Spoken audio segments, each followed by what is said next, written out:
Today we are literates, not educateds. ಗಂಗೆಯಲ್ಲಿ ಮುಳುಗಿದ್ರೆ ಬಡತನ ಹೋಗುತ್ತಾ? ಧರ್ಮ ಅಂದರೆ ಅದು ತತ್ವ. ತತ್ವ ಮನುಷ್ಯ ರೂಪವನ್ನು ಪಡೆದ್ರೆ ಅದು ರಾಮನೇ ಆಗುತ್ತದೆ. 3ನೇ ಕ್ಲಾಸ್ನಲ್ಲಿದ್ದ ಕಪಾಳಕ್ಕೆ ಹೊಡೆದು ನಮ್ಮಮ್ಮ ಹೇಳಿಕೊಟ್ಟ ಶ್ಲೋಕ ಇದು. ಭಗವದ್ಗೀತೆಯಲ್ಲಂತೂ ಪ್ರತಿಯೊಂದು ಮಾತು ಕೂಡ ನಮಗೆ ಇಡೀ ಬದುಕಿಗೆ ಬೇಕಾದಂತಹ ಜ್ವಲಂತ ಬೆಳೆ. ಲಾಜಿಕಲ್ ಪೇರೆಂಟ್ಸ್ ಇರ್ತಾರೋ ಅಲ್ಲಿ ಕೌನ್ಸಿಲಿಂಗ್ ಸೆಂಟರ್ಸ್ ಜಾಸ್ತಿ ಬೇಕು. ಅದಕ್ಕೆ ಬೇರೆ, ಬರಹನೇ ಬೇರೆ ಅಂದರು. ಆಗ ಜನಕ್ಕೆ ಗೊತ್ತಾಯಿತು, ಇವ್ರ ಮಾತು ಕೇಳಿ ಇಷ್ಟು ದಿವಸ ಮಣ್ಣು ತಿಂದಿದ್ದು ನಮಗೆ ಗೊತ್ತೇ ಆಗಲಿಲ್ವಲ್ಲ. ಅವರಿಗೆ ರಾಷ್ಟ್ರಮಟ್ಟದಲ್ಲಿ ಪ್ರಶಸ್ತಿಯೂ ಸಿಕ್ತು. ಕುರ್ಮು ನಮೋ ನಮಃ. ಯಾ ದೇವಿ ಸರ್ವಭೂತೇಷು. ಮಕ್ಕಳನ್ನು ಮಹಾತ್ಮರನ್ನಾಗಿ ರೂಪಿಸಿದಂತಹ ತಾಯಂದರು ಹಿಂದೆ ಬಹಳ ದೊಡ್ಡ ವಿದ್ಯಾವಂತರಾಗಿರಲಿಲ್ಲ ಅನ್ನೋದು ಸೋಜಗ. ಶ್ರದ್ಧಾರೂಪೇಣ ಸಂಸ್ಥಿತ ನಮಸ್ತಸ್ಯೈ ನಮಸ್ತಸ್ಯೈ ನಮಸ್ತಸ್ಯೈ ನಮೋ ನಮಃ. ಭಗವಾನ್ ಶ್ರೀರಾಮಕೃಷ್ಣರನ್ನು, ಶ್ರೀಮಾತೆ ಶ್ರೀ ಶಾರದಾ ದೇವಿಯವರನ್ನು, ಶ್ರೀಮತ್ ಸ್ವಾಮಿ ವಿವೇಕಾನಂದರನ್ನು, ಕ್ಷೇತ್ರ ದೇವರಾದ ಶ್ರೀ ನಾಗಸುಬ್ರಹ್ಮಣ್ಯ ಸ್ವಾಮಿ ಹಾಗೂ ಎಲ್ಲ ಪರಿವಾರ ದೇವತೆಗಳನ್ನು ಮತ್ತು ಜಗತ್ತನ್ನು ಬೆಳಗಿದ ಎಲ್ಲ ಮಹಾನ್ ಚೇತನಗಳನ್ನು ಅತ್ಯಂತ ಶ್ರದ್ಧೆಯಿಂದ ನಮಸ್ಕರಿಸ್ತೇನೆ. ಶಿವಮೊಗ್ಗೆಯ ಶ್ರೀ ನಾಗರ ಸುಬ್ರಹ್ಮಣ್ಯ ದೇವಾಲಯದಲ್ಲಿ 2 ದಿವಸದ ವಿಶೇಷ ಉಪನ್ಯಾಸದ ಕಾರ್ಯಕ್ರಮವನ್ನು ಆಯೋಜಿಸಿದ್ದಾರೆ. ವೇದಿಕೆಯಲ್ಲಿ ಉಪಸ್ಥಿತರಿದ್ದು ಒಂದರ್ಥದಲ್ಲಿ ಈ ಉಪನ್ಯಾಸ ಮಾಲಿಕೆಗೆ ಸಾರ್ಥಕವಾದ ಚಾಲನೆಯನ್ನಿತ್ತು ನಿಮ್ಮೆಲ್ಲರ ಮನಸ್ಸಿಗೆ ಸಂತೋಷವನ್ನು ಉಂಟು ಮಾಡಿದಂಥ ಸ್ಥಳೀಯ ರಾಮಕೃಷ್ಣ ವಿವೇಕಾನಂದ ಆಶ್ರಮದ ಅಧ್ಯಕ್ಷರು, ತುಮಕೂರಿನಲ್ಲಿ ಆಶ್ರಮ ಪ್ರಾರಂಭವಾದ ಮೊದಲ 6 ವರ್ಷಗಳ ಕಾಲ ಅತ್ಯಂತ ಸಮರ್ಥವಾಗಿ, ಯೋಗ್ಯವಾಗಿ ನನಗೆ ಹೆಗಲು ಕೊಟ್ಟು ಆಶ್ರಮದ ಬೆಳವಣಿಗೆಯಲ್ಲಿ ಸಾಕಷ್ಟು ಒಳ್ಳೆಯ ಸೇವೆಯನ್ನು ನೀಡಿದಂಥ ನನ್ನ ಪೂಜ್ಯ ಸೋದರ ಯತಿಗಳಾದ ಸ್ವಾಮಿ ವಿನಯಾನಂದ ಸರಸ್ವತಿಯವರೇ, ಈ ಪವಿತ್ರ ದೇವಾಲಯ ಸಮಿತಿಯ ಅಧ್ಯಕ್ಷರಾದ ಮತ್ತು ಅತ್ಯಂತ ಸಜ್ಜನಿಕೆಯ ಮಿತಭಾಷಿಗಳು, ಇದು ಬಹಳ ಮುಖ್ಯ, ಬಹಳ ಚೆನ್ನಾಗಿ ಮಾತನಾಡಿದ್ರು ಶ್ರೀಮಾನ್ ರಾಮಲಿಂಗಪ್ಪನವರು. ಎಷ್ಟು ಚೆನ್ನಾಗಿ ಮಾತಾಡಿದ್ರು ಅಂದರೆ ಅವ್ರು ನನಗೆ ಪರಿಚಯ ಮಾಡಿಕೊಟ್ಟಿದ್ದು, ಅವರು ಶಿವಮೊಗ್ಗದ ಕುವೆಂಪು ಯೂನಿವರ್ಸಿಟಿಯ ಸಿಂಡಿಕೇಟ್ ಮೆಂಬರ್ ಅಂತ. ಭಾಳ ಇಂಟೆಲಿಜೆಂಟಾಗಿ, ಭಾಳ ವಿಶೇಷವಾಗಿ, ಸಂಕ್ಷಿಪ್ತವಾಗಿ ಅವ್ರು ಮಾತನಾಡಿದ್ರು. ಆಗಲೇ ಅಂದ್ಕೊಂಡೆ ಬಹುಶಃ ಮುಂದೆ ಇವರು MLA ಆಗಬಹುದು ಅಂತ. ಯಾಕೆ ಅಂತಂದರೆ ತಮಗೆ ಗೊತ್ತಿರೋದನ್ನು ಅತ್ಯಂತ ಕ್ಲುಪ್ತವಾಗಿ, ಎಲ್ಲೂ ಕೂಡ ಅದು ಯಾವುದೇ ಕಾಂಟ್ರವರ್ಸೀಸಿಗೆ ಎಡೆಮಾಡಿಕೊಡದಂತಹ ರೀತಿಯಲ್ಲಿ ಆ ಮಾತನಾಡಿದ್ರು. ಒಂದು ವಿವೇಕದ ನಡೆ. ಸನ್ಮಾನ್ಯ ಶ್ರೀ ರಾಮಲಿಂಗಪ್ಪನವರೇ, ನನ್ನ ಬಲಪಾರ್ಶ್ವದಲ್ಲಿ ಪೂಜ್ಯ ಸ್ವಾಮಿ ವಿನಯಾನಂದರು ಮತ್ತು ಸೋದರ ಶ್ರೀಮಾನ್ ವಿನಯ್ರವರು ಸಾಂಸ್ಕೃತಿಕ ಕ್ಷೇತ್ರದಲ್ಲಿ ಬಹಳ ಶ್ರಮದಿಂದ ಮೇಲೆ ಬಂದಂಥವರು, ರಾಷ್ಟ್ರೀಯ ಚಿಂತನೆಗಳ ಬಗ್ಗೆ ಸಾಕಷ್ಟು ಉತ್ಸಾಹವುಳ್ಳವರು, ಅತ್ಯಂತ ಮೌನವಾಗಿ ಆದರೆ ಪರಿಣಾಮಕಾರಿಯಾಗಿ ಸಮಾಜದಲ್ಲಿ 10 ಸತ್ಕಾರ್ಯಗಳಿಗೆ ಬೆನ್ನೆಲುಬಾಗಿ ನಿಂತು ಶ್ರಮಿಸ್ತಾ ಇರತಕ್ಕಂಥ ಒಬ್ಬ ಧ್ಯೇಯನಿಷ್ಠ ಸಮಾಜ ಸೇವಕ ಸೋದರ ವಿನಯ್ರವರೇ, ಈ ಕಾರ್ಯಕ್ರಮಕ್ಕೆ ಮುಕುಟಪ್ರಾಯರಂತೆ ಆಗಮಿಸಿರ್ತಕ್ಕಂಥ, ಒಂದರ್ಥದಲ್ಲಿ ಕೇವಲ ವಯೋವೃದ್ಧರಲ್ಲ, ಅಷ್ಟೇ ಅಲ್ಲ, ನಮ್ಮ ಶಿವಮೊಗ್ಗೆಯ ಸಾಂಸ್ಕೃತಿಕ ಅಭ್ಯುದಯದಲ್ಲಿ 10 ವರ್ಷಗಳಿಂದ ಕಾರ್ಯನಿರ್ವಹಿಸ್ತಾ ಬಂದಂಥ ಗೌರವಾನ್ವಿತರಾದ ಡಾಕ್ಟರ್ ಚಿಕ್ಕಸ್ವಾಮಿಯವರೇ, ಶ್ರೀಮಾನ್ ಭವೇಂದ್ರ ಕುಮಾರ್ ಅವರೇ, ಇಲ್ಲಿಗೆ ಆಗಮಿಸಿರ್ತಕ್ಕಂಥ ಎಲ್ಲ ಭಕ್ತ ಜನರೇ ಮತ್ತು ನಿಮ್ಮೆಲ್ಲರನ್ನು ಈ ಕಾರ್ಯಕ್ರಮದಲ್ಲಿ ಭಾಗವಹಿಸಲು ಬಹಳ ಪ್ರೀತಿಯಿಂದ ಅನುವು ಮಾಡಿಕೊಟ್ಟಂತಹ ಈ ದೇವಾಲಯ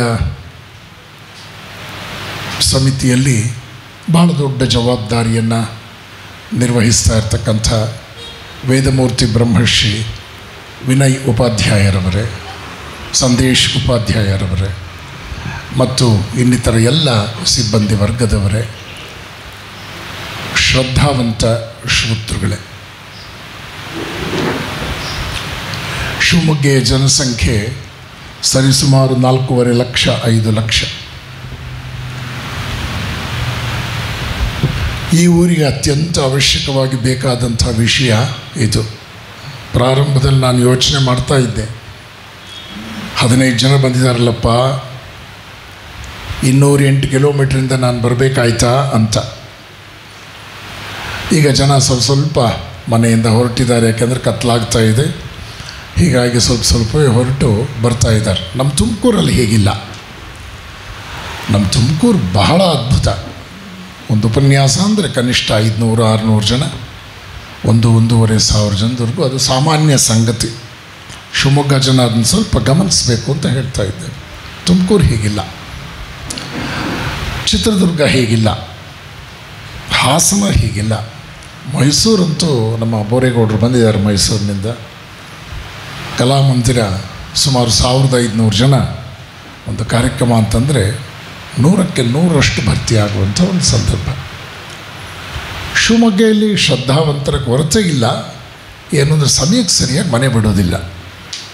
6:30 ಕಾರ್ಯಕ್ರಮ ಅಂತಂದರೆ 6:30 ಮನೆಯಿಂದ ಹೊರಡ್ತಾರೆ ಅಂತ ಅನಿಸುತ್ತೆ. ಬರಲಿ, ನಿಧಾನಕ್ಕೆ ಬರಲಿ. ಮಾನವನೇಕ ಧರ್ಮಾವಲಂಬಿ ಆಗಬೇಕು ಅನ್ನೋದ್ರ ಬಗ್ಗೆ ಕುತೂಹಲದಿಂದ ತಿಳ್ಕೊಳ್ಳೋದಕ್ಕಿರ್ತಕ್ಕಂಥ ಜನ ಬೇಗ ಬಂದಿದ್ದಾರೆ, ಸಮಯಕ್ಕೆ ಸರಿಯಾಗಿ ಬಂದಿದ್ದಾರೆ. ವಿಷಯ ಬಹಳ ಗಹನವಾದ್ದು. ಭಾಳಷ್ಟು ಜನರಿಗೆ ಇದು ಹೊಸ ವಿಷಯ. ಆದರೆ 1998ರಲ್ಲಿ ವಿನೋಬ ನಗರದ ಶ್ರೀ ಗಣಪತಿ ದೇವಾಲಯದಲ್ಲಿ ದಿವಂಗತ ಶ್ರೀ ರಂಗನಾಥ್ ಕೋಟೆ ಸೀತಾರಾಮಾಂಜನೇಯ ದೇವಸ್ಥಾನದಲ್ಲಿ ಇದ್ದಂಥ ನಿವೃತ್ತ SBMನ ಅಧಿಕಾರಿ ಅವರು ಒಂದು ವಿಶೇಷವಾದ ಸಂಘಟನೆಯನ್ನು ಮಾಡಿಕೊಂಡು ಭಾಳ ಒಳ್ಳೆಯ ಭಾರತೀಯ ಸಾಂಸ್ಕೃತಿಕ ವೇದಿಕೆಯನ್ನು ಮಾಡಿಕೊಂಡು ಭಾಳ ಒಳ್ಳೆಯ ಕೆಲಸ ಮಾಡಿದಂಥವರು. ಅವರು ಒಂದು ಉಪನ್ಯಾಸವನ್ನು ಏರ್ಪಾಡು ಮಾಡಿದ್ದರು. ವಿನೋಬ ನಗರದ ಗಣಪತಿ ದೇವಾಲಯದಲ್ಲಿ ಪೂಜ್ಯ ಸ್ವಾಮಿ ನಿರ್ಭಯಾನಂದರು ಮುಖ್ಯ ಉಪನ್ಯಾಸಕರಾಗಿದ್ದರು. ಮಾನವನೇಕ ಧರ್ಮಾವಲಂಬಿ ಆಗಬೇಕು ಅನ್ನೋದ್ರ ಜೊತೆಗೆ ರಾಜಕೀಯದಲ್ಲಿ ಧರ್ಮ ಇರಬೇಕೇ ಅನ್ನೋ ಜಿಜ್ಞಾಸೆ ಮೂಡಿದ್ದಂಥ ಕಾಲ ಅದು. ಶಿವಮೊಗ್ಗಗೆ ನಾನು 86-87ನೇ ಇಸ್ವಿಯಿಂದ ಬರ್ತೇನೆ. ಇನ್ನು 2 ವರ್ಷ ಆದರೆ ಶಿವಮೊಗ್ಗ ಮತ್ತು ನನ್ನ ಸಂಪರ್ಕಕ್ಕೆ 40 ವರ್ಷ ತುಂಬುತ್ತೆ. ಬಹಳಷ್ಟು ನಾನು ಇದನ್ನು ಗಮನಿಸಿದ್ದೇನೆ. ನನ್ನ ಗುರುಗಳಾದ ಪೂಜ್ಯ ಸ್ವಾಮಿ ಪುರುಷೋತ್ತಮಾಂಜಿಯವರು ಕರ್ನಾಟಕ ಸಂಘಕ್ಕೆ ಬಂದಾಗ ಅವತ್ತಿನ ಕಾರ್ಯಕ್ರಮದಲ್ಲಿ ಸಿಂಗಲ್ ಡಿಜಿಟ್ ಜನ 9 ಜನ ಇದ್ದರು, 10 ಅಲ್ಲ. ರಾಮಲಿಂಗಪ್ಪ ಇದೆಲ್ಲ ಗಮನಿಸ್ಕೋಬೇಕು. ದೇವಸ್ಥಾನಗಳಲ್ಲಿ ಹೆಚ್ಚು ಈ ಚಿಂತನೆಗಳು ಮೂಡಿ ಬರಲಿಲ್ಲ ಅಂತಂದರೆ ನಮ್ಮ ಜನ ಬಹಳ ಕಷ್ಟ ಇದೆ ಎಬ್ಬಿಸೋದು. ನಮ್ಮ ಜನರನ್ನು ಎಬ್ಬಿಸೋದು ಬಹಳ ಕಷ್ಟ ಇದೆ. ಅವ್ರಿಗೆ ಯಾವುದೂ ಕೂಡ ಒಂದು ರೀತಿಯಲ್ಲಿ ಆಘಾತಕಾರಿ ಅಂತ ಅನಿಸಲ್ಲ. ಜಗತ್ತಿನಲ್ಲಿ ಏನು ನಡೀತಾ ಇದೆಯೋ ಒಂದು ಮೂಲೆಯಲ್ಲಿ ನಮ್ಮೂರಿನಲ್ಲಿ ಏನಿಲ್ವಲ್ಲ ಅಂತ ಹೇಳ್ತು ಕೊಡಿಸ್ಬಿಡ್ತಾರೆ ಜನ.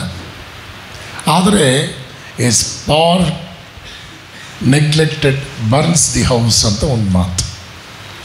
ಪಕ್ಕದ ಮನೆಗೆ ಬೆಂಕಿ ಕಿಡಿ ಬಿದ್ದಿದೆ ಅಂದರೆ ನಾವು ಎಚ್ಚರಿಕೆಯಿಂದಿರಬೇಕು ಅಂತ ಅದರ ಅರ್ಥ. ಇನ್ನೂ ಒಂದು ಮಾತಿದೆ, ಏನದು? ಮನೆಗೆ ಬೆಂಕಿ ಬಿದ್ದಾಗ ಬಾವಿ ತೋಡುವಂತಹ ಪ್ರಯತ್ನ ಮಾಡಬಾರದು ಅಂತ. ಮತ್ತು ಒಂದು ರೀತಿ ವಿಕೃತವಾದ ಸಂದೇಶದ ಮಾತಿದೆ. ಯಾರ್ದೋ ಗಡ್ಡಕ್ಕೆ ಬೆಂಕಿ ಬಿತ್ತಂತೆ, ಅಯ್ಯೋ ಅಯ್ಯೋ ಅಂತ ಕೂಗ್ತಾ ಇದ್ದಂತೆ. ಆಗ ಪಕ್ಕದಲ್ಲಿದ್ದವನೊಬ್ಬ ಹೇಳಿದ್ನಂತೆ, ನಾನು ಡಿಸ್ಟರ್ಬ್ ಮಾಡಬೇಡಿ, ಅವ್ರ ಗಡ್ಡ ಸುಟ್ಟೋಗೋಳಿಗೆ ನಾನು ಬೀಡಿ ಹಚ್ಕೊಂಡು ಬಿಡ್ತೀನಿ ಅಂತ. ಇದು ವಾಸ್ತವಿಕತೆ. ಇದು ಈ ಮಾತುಗಳು ಒಂದು ರೀತಿಯಲ್ಲಿ ವಾಸ್ತವ. ಇವತ್ತಿನ ಸಮಾಜದಲ್ಲಿ ಒಳ್ಳೆಯ ವಿಚಾರಗಳನ್ನು ಗ್ರಹಿಸುವಂತಹ ಮನೋಸ್ಥಿತಿ ಬಹಳ ಕಷ್ಟ. ಆದರೆ ವ್ಯಾಸರ ಕಾಲಕ್ಕೆ ಈ ಮಾತು ಒಂದು ರೀತಿಯಲ್ಲಿ ಪರಿಚಯ ಆಗುವಷ್ಟರ ಮಟ್ಟಿಗೆ ಅವರು ಒಂದು ಉದ್ಗಾರವನ್ನೇ ತೆಗೆದುಬಿಟ್ಟಿದ್ರು. ಏನದು? ಧರ್ಮವನ್ನು ಅನುಸರಿಸೋದ್ರ ಮೂಲಕ, ಧರ್ಮಾನುಷ್ಠಾನದ ಮೂಲಕ ಅರ್ಥ ಮತ್ತು ಕಾಮಗಳನ್ನು ಅತ್ಯಂತ ಯೋಗ್ಯ ರೀತಿಯಲ್ಲಿ ಸಂಪಾದಿಸಿಕೊಂಡು ಅನುಭವಿಸಬಹುದು. ಧರ್ಮಾವಲಂಬಿಗಳಾಗಿ ಮನುಷ್ಯರೇ, ನೀವು ಧರ್ಮವನ್ನು ಗಟ್ಟಿಯಾಗಿ ಹಿಡ್ಕೊಳ್ಳಿ ಸಾಕು. ಅರ್ಥಕಾಮಗಳು they will come to your doorstep ಅನ್ಸಾಟ್. ನೀವು ಕೇಳಲೇಬೇಕಾಗಿಲ್ಲ, ಅದು ಓಡಿ ಬಂದು ನಿಮ್ಮ ಮನೆ ಬಾಗಿಲಲ್ಲಿ ಬೀಳುತ್ತೆ, ನಿಮ್ಮ ಪಾದದ ಹತ್ರ ಬೀಳುತ್ತೆ ಅಂತ ವೇದವ್ಯಾಸರು ಹೇಳಿದ್ರು. ಧರ್ಮವನ್ನು ಅನುಸರಿಸಿ ನಿಮಗೆಲ್ಲವೂ ಸಿಗುತ್ತೆ ಅಂತ ಎರಡೂ ಕೈ ಎತ್ತಿ ನಾನು ಪ್ರಪಂಚದಲ್ಲಿ ಕರೀತಾ ಇದ್ದೀನಿ. ಆದರೆ ಜನ ತೂಕಡಿಸ್ತಾ ಇದ್ದಾರೆ. ಜನ ಇದನ್ನು ಸೀರಿಯಸ್ ಆಗಿ ಕೇಳ್ತಾ ಇಲ್ಲ. ಯಾಕಿದು? ಮಾನವನೇಕೆ ಧರ್ಮಾವಲಂಬಿ ಆಗಬೇಕು? ಮತ್ತೆ ಈ ಪ್ರಶ್ನೆ. ಒಂದು ಹಾಡಿನಲ್ಲಿ ಹೇಗೆ ಚರಣಕ್ಕೆ ವಾಪಸ್ ಬರ್ತೀವೋ, ಪಲ್ಲವಿ ಚರಣ ನಮಗೆ ಗೊತ್ತಿದೆ, ಆ ರೀತಿಯಲ್ಲಿ ಈ ಪ್ರಶ್ನೆ ತನ್ನ ಜೀವಂತಿಕೆಯನ್ನು ಕಾಪಾಡಿಕೊಂಡು ಬಂದಿದೆ. ನೋಡಿ, ಯೋಚನೆ ಮಾಡಿ. ಹಾಗಾಗಿ ಯಾವಾಗ ಸಮಾಜದಲ್ಲಿ ಉನ್ನತ ವಿಚಾರಗಳ ಬಗ್ಗೆ ಮನುಷ್ಯನಿಗೆ ಉತ್ಸಾಹ ಕ್ಷೀಣಿಸುತ್ತಾ ಹೋಗುತ್ತೋ, ಆ ಸಮಾಜ ನಿರ್ವೀರ್ಯತೆಯತ್ತ ಸಾಗುತ್ತದೆ. ಮನುಷ್ಯ ರೂಪದ ಮೃಗಗಳು ಸಮಾಜದಲ್ಲಿ ಐಡೆಂಟಿಫೈ ಆಗ್ತಾರೆ. ಮನುಷ್ಯ ರೂಪೇಣ ಮೃಗಾಶ್ಚರಂತಿ ಋಷಿವಾಣಿ. ಹತ್ತಾರು ರೀತಿಯಲ್ಲಿ ನಮ್ಮ ಪರಂಪರೆ ಮನುಷ್ಯನನ್ನು ಧರ್ಮಾವಲಂಬಿ ಆಗಬೇಕು ಅಂತ ಎಚ್ಚರಿಸಿದೆ. ನೋಡಿ, ನೀವು ಗಮನಿಸ್ತಾ ಬನ್ನಿ. ರಾಮಾಯಣದ ಕಾಲದಲ್ಲಿ ರಾವಣ ತಪ್ಪು ಹೆಜ್ಜೆ ಇಟ್ಟು ಸೀತೆಯನ್ನು ಅಪಹರಿಸ್ಕೊಂಡು ಹೋದ. ಕಳ್ಳನ ಕಾರ್ಯಕ್ಕೆ ಸ್ವಲ್ಪ ಸಮಯ ಸಾಕಾಯಿತು. ರಾವಣ ಈ ಕಿಡ್ನ್ಯಾಪರ್ಸ್ ಅಸೋಸಿಯೇಷನ್ ಫೌಂಡರ್ ಪ್ರೆಸಿಡೆಂಟು. ಹೇಗೆ ಕಿಡ್ನ್ಯಾಪ್ ಮಾಡ್ದ ನೋಡಿ ನೀವು. ನಮಗನ್ಸುತ್ತೆ ಟಿಟ್ ಫಾರ್ ಟ್ಯಾಟ್ ಅಂತ. ಒಬ್ಬ ಮನುಷ್ಯ ನಮಗೆ ಹೇಗೆ ಮೋಸ ಮಾಡಬಲ್ಲನೋ ಆ ಮನುಷ್ಯನಿಗೆ ನಾವು ಅದೇ ರೀತಿಯಲ್ಲಿ ಇನ್ನೂ ಹೆಚ್ಚಿನ ಬ್ಲೋ ಅನ್ನು ಕೊಡೋದಕ್ಕೆ ಸಾಧ್ಯ ಇಲ್ವಾ ಅಂತ ಯೋಚನೆ ಮಾಡಿದಾಗ ವಾಸ್ತವಿಕತೆ ನಮ್ಮ ಕಣ್ಣು ತೆರೆಸಬೇಕು.